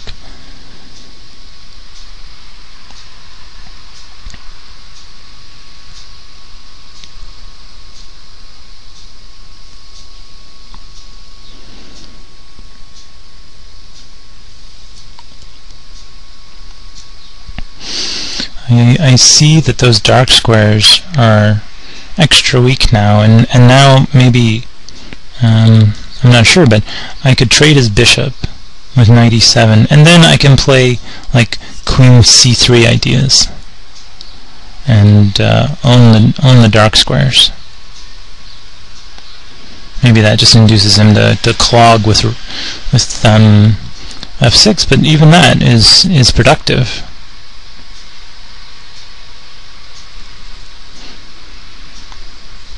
Seven minutes.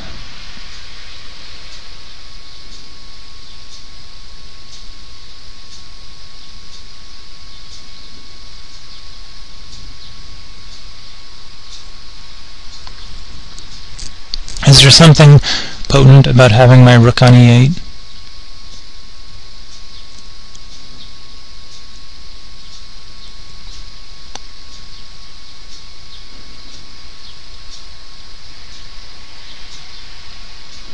I also have to worry about my own king.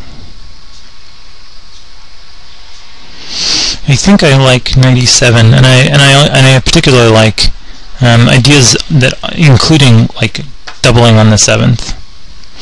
So I think I'm going to give up my knight.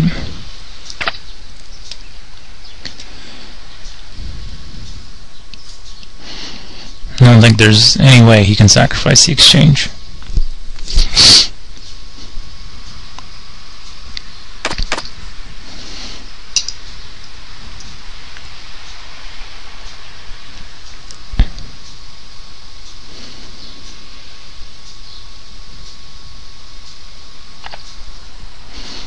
Queen h6. Okay, so he's hitting my weak f4 pawn.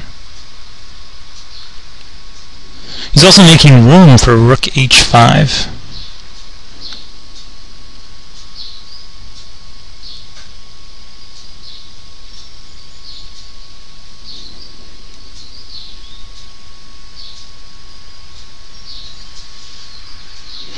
I'm going to try rook to e5.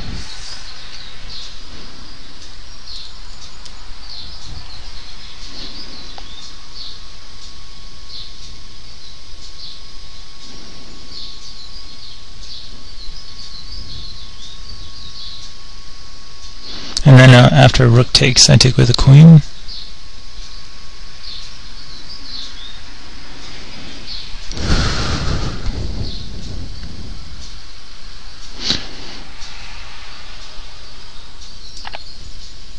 His rook on d5 is now his most active piece, so I'm pretty happy to trade it.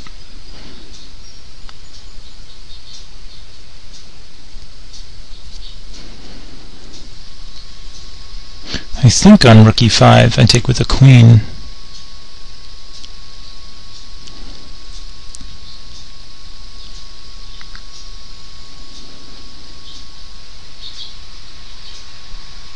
Oh, I see, he might have rook takes queen g7, and if I get cute about trying to avoid trading queens, he has queen a1.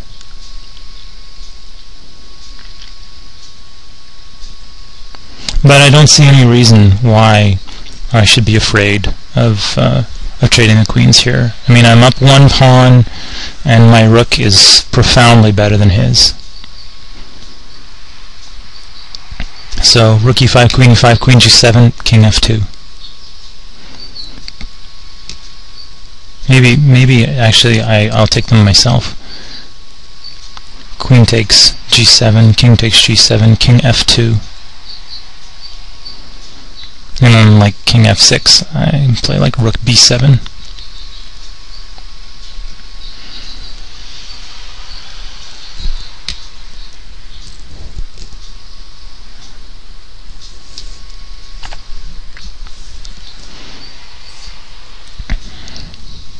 Okay, I'm not sure where that guy is going.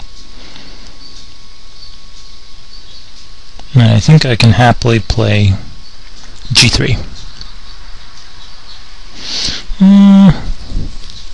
Already I'm second guessing myself.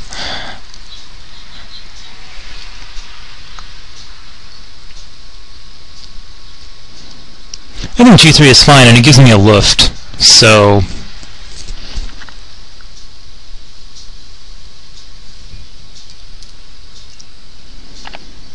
if his queen was more active, I think I'd be more scared, but this also means I'm not going to get mated on the back rank, at least not trivially. If I'm checkmated here, it's non-trivially. The only mate I have to worry about is queen f1. So now I have the idea of rook e8, and he can't play rook takes rook because I play rook takes rook, king g7, queen e5.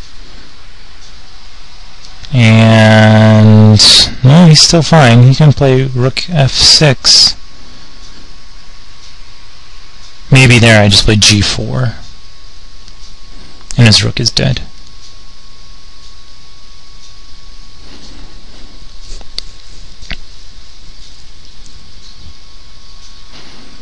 No, maybe not. Maybe he has queen h3. Gotta be careful.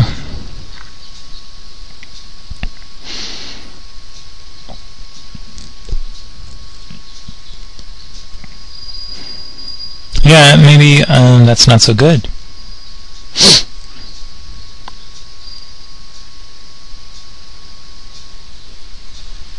That's fine. Rook e8 is hardly, white's only resource here. Trading off black's worst piece? I don't think so.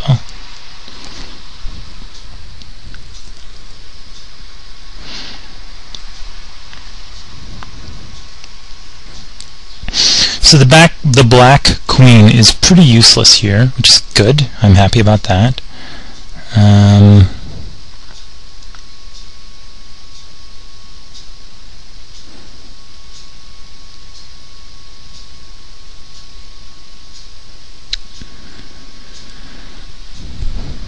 Yeah, I like my majors. Okay, a5, no fear. It's kind of like, well, what are you going to do, buddy? Well,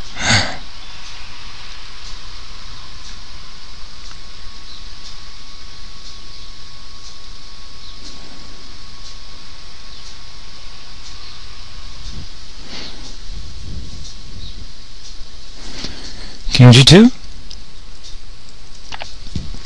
Just trying to avoid Queen h3 ugliness. Maybe King g1 was a little bit better, but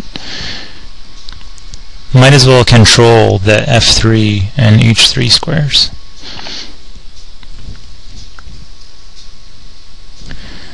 Okay, and now what? I don't know where you're planning to go from here.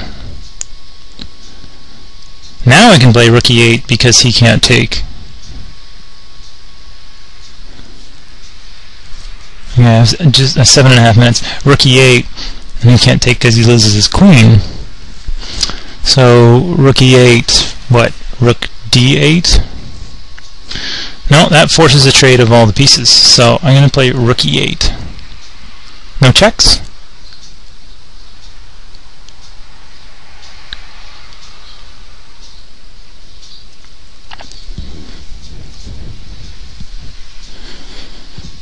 So now I threaten rook takes rook, and on king takes rook, rook e8 is mate, or on queen takes rook, rook e8 wins the queen. And on rook d8, I'm going to play rook d8, rook d8, rook e8, rook e8, queen e8, queen f8, queen takes, king takes. So his king will be on f8, it'll be my move, and all 6 majors will be gone. Should be a routine win.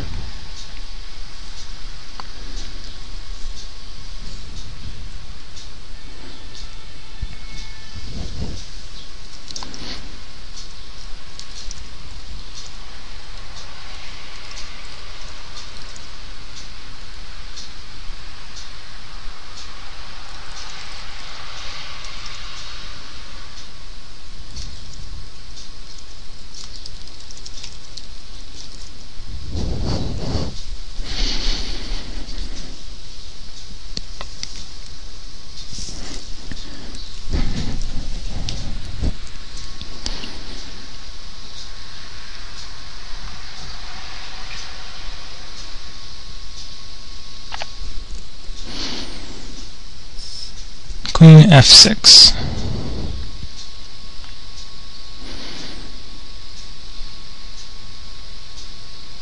Okay. That's fine. That I'm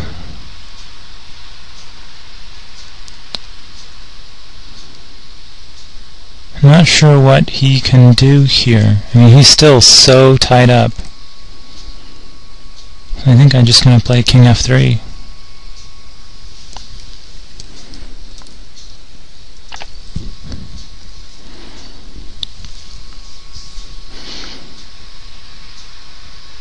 So we're very close to playing a rook and pawn ending. So for example, if he plays rook takes, king g7, maybe I'll play queen e5 with the idea that I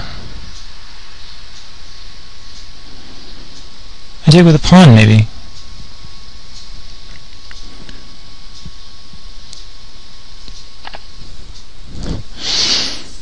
Rook d4.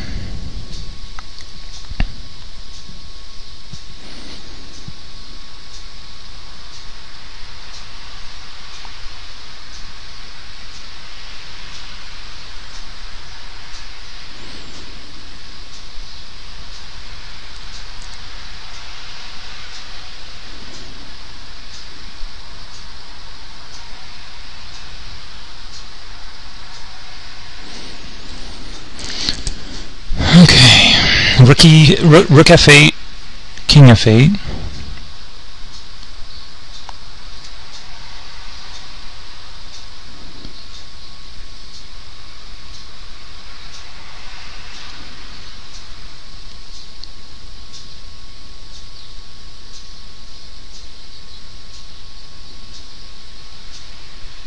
Rook e8, king g7, queen e5. Queen takes.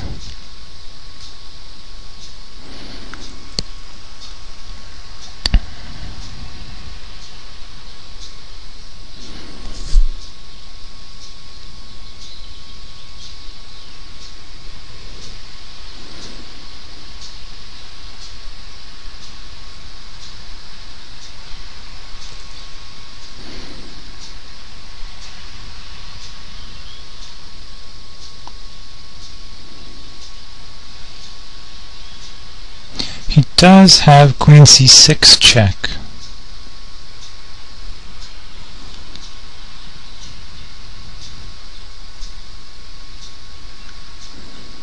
But I don't think that matters.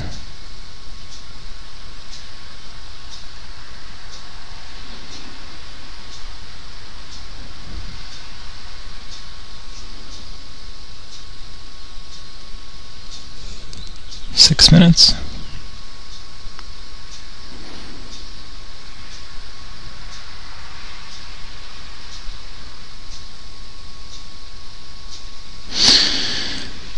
Okay, I'm just going to play that ending. Rook takes rook. Oops. King takes is basically forced. Now rook e8 isn't absolutely forced, but I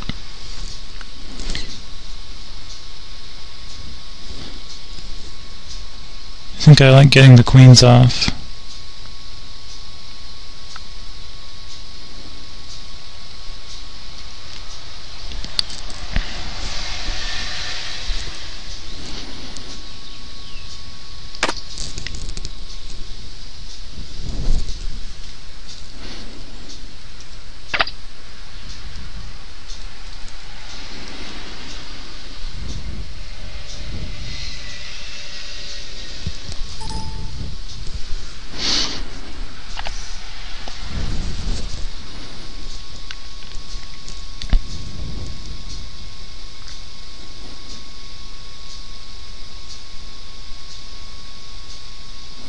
Queen e5, queen e5, and if I take with the rook, he can play king f8, and I don't know if that's annoying or not. I don't think it is, actually.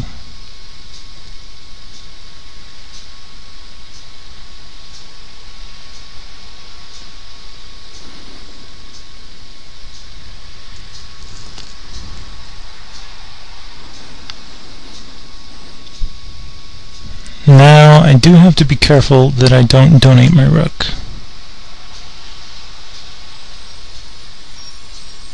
Yeah, I'm just going to trade. Queen e5.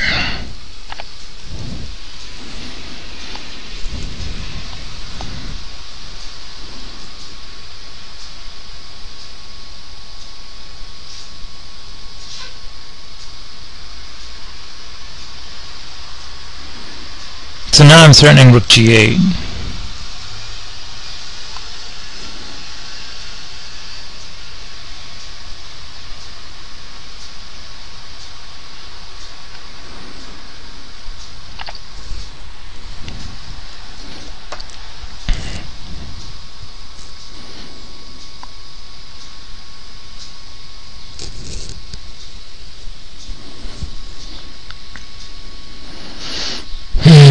King e4, rook d4 doesn't make progress.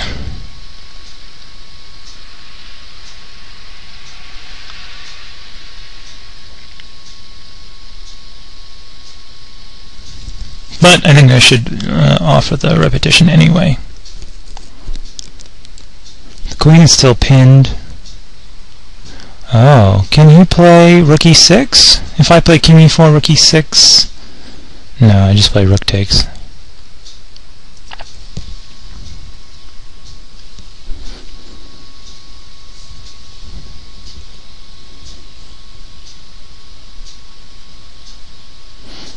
And now on rook d4, maybe I'll go king e3.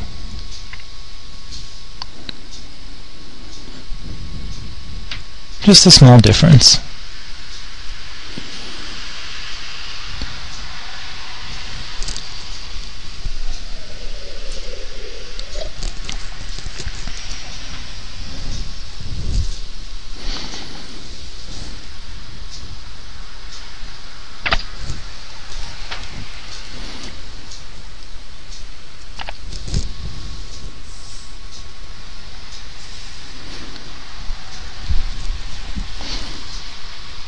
Just getting my king just a little bit closer to my candidate.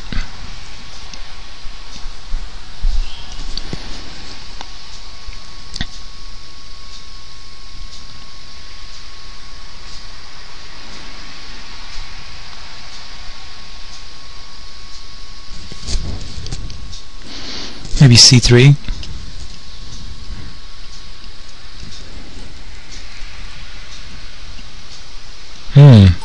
Maybe not.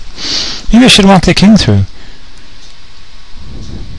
King d2. King c3. King c4, king b5.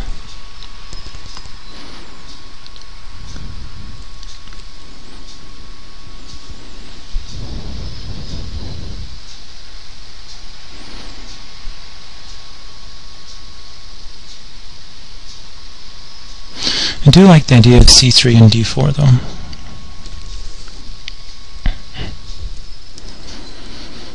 I just don't see what he's going to do.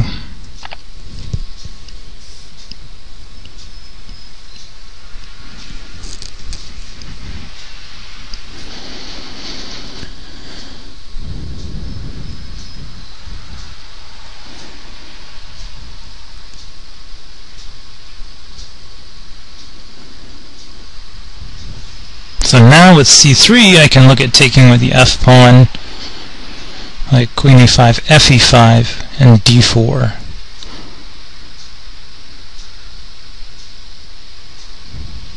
That should look really scary for black. Rook c6.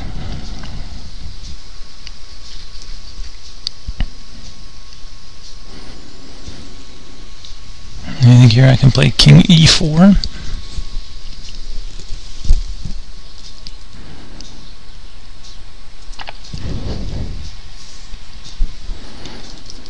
Just slowly removing my king.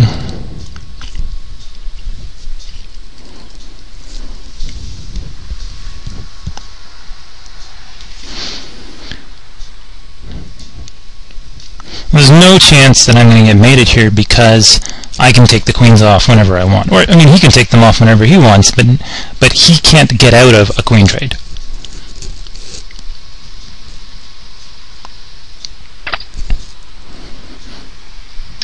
Alright, consider it done. And I think here I'm going to take with a pawn, and then I'm going to play the king in. So, fe.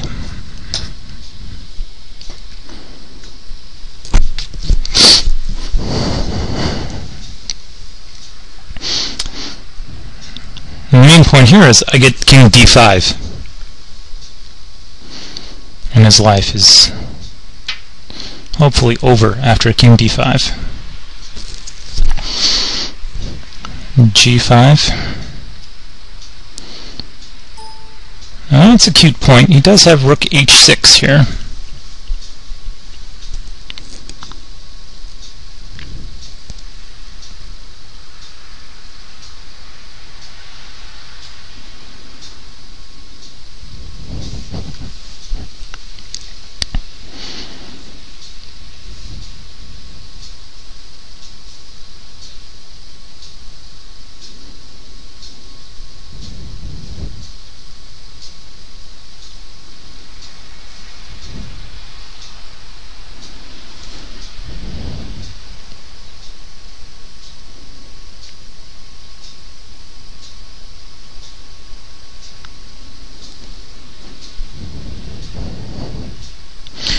can just play d4, d5, d6, d7, d8.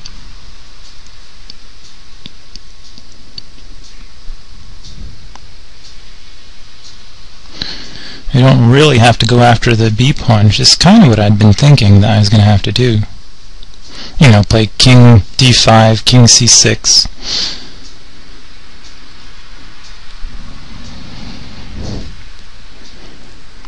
I can just play d4, d5.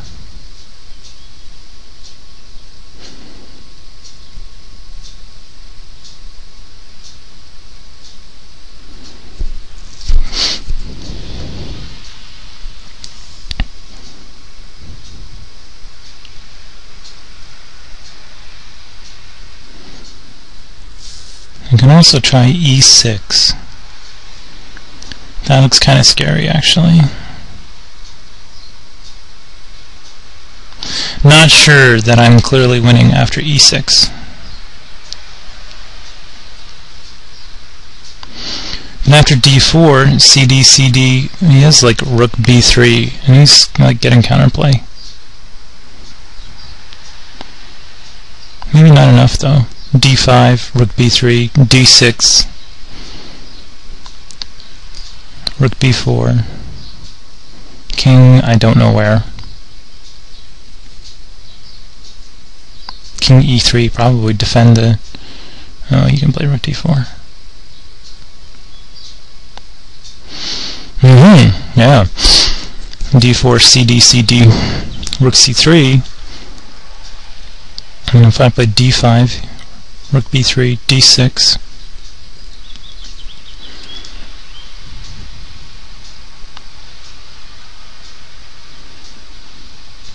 rook b4, king e3, let's say, rook a4, d7 is lost. Okay, let's try d4.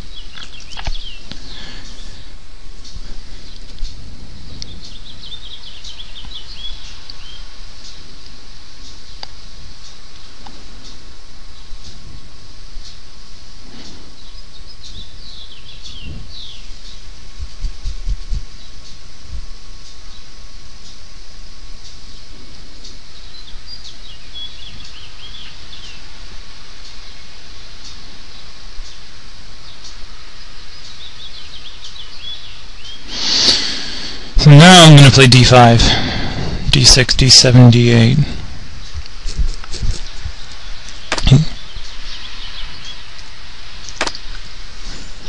So I queen in 4, so it's hard for him to goof off too much.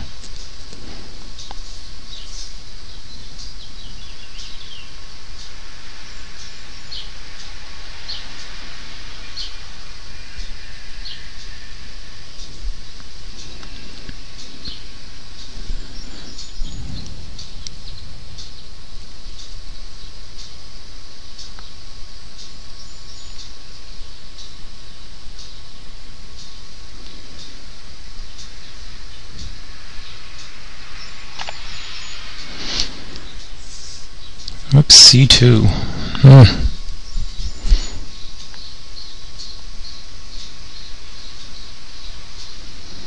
Alright, d5.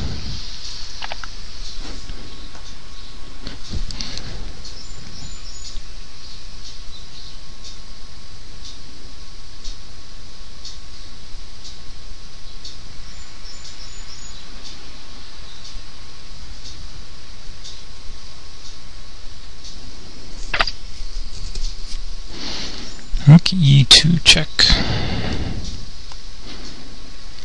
Okay.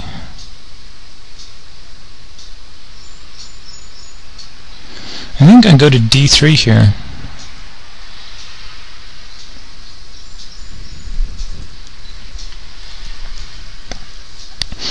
So that it takes him an extra move to get to the d file. King d3.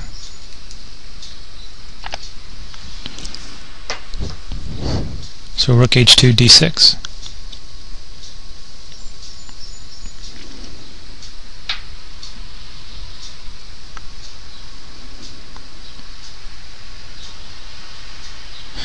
Yeah, rook h2, d6, rook h3, d7, rook g3, king e4. It looks hopeless.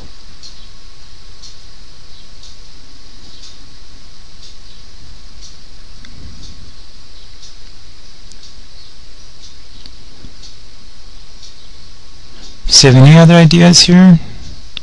Like f6 is no good because it ends with check. Ditto f5. Even if it didn't, I'd just play e6.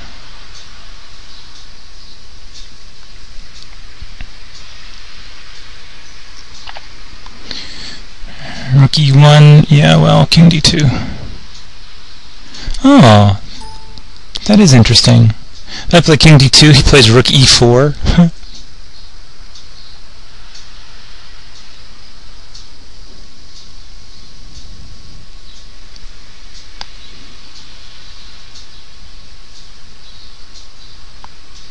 Well, I think I play d6 anyway.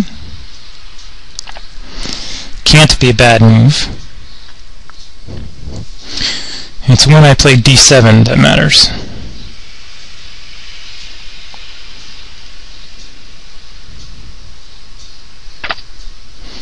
Rook d1. Okay.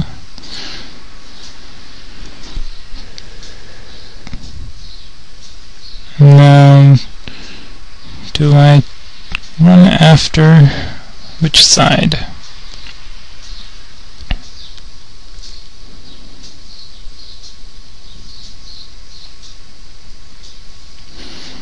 Feels like I go to c4.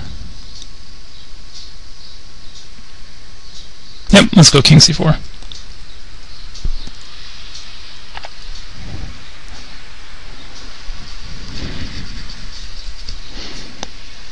With the idea of king b5, king c6 to support d7.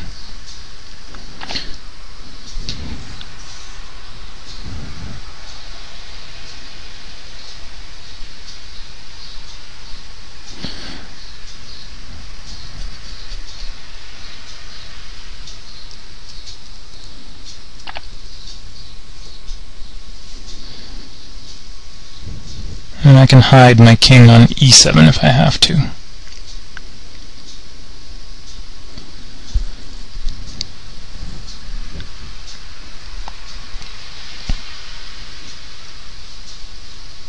Rook b1, d7.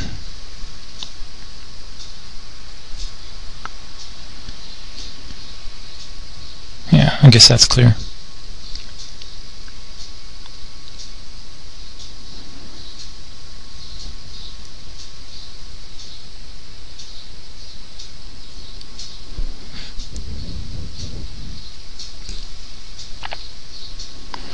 Rook d3.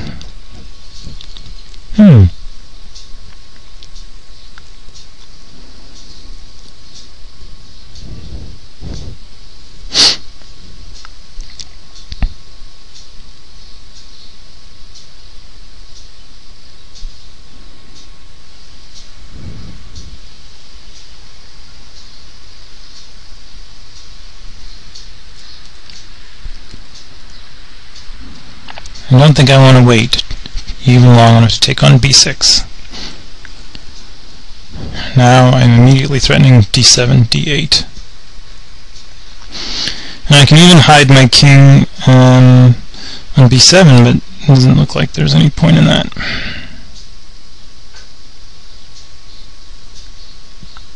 Could have traded b-pawns, but I don't think that helps.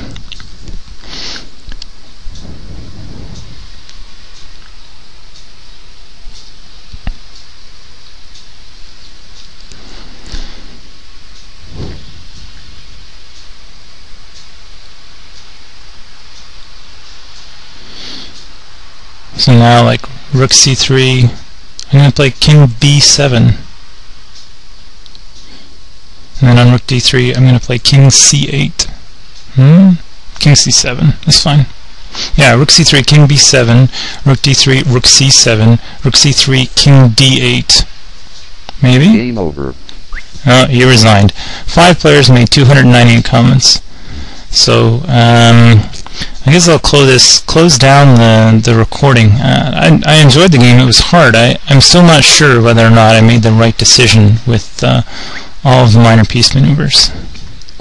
So thank you very much to my opponent. I enjoyed the game a lot. And thanks for listening, guys. Take care.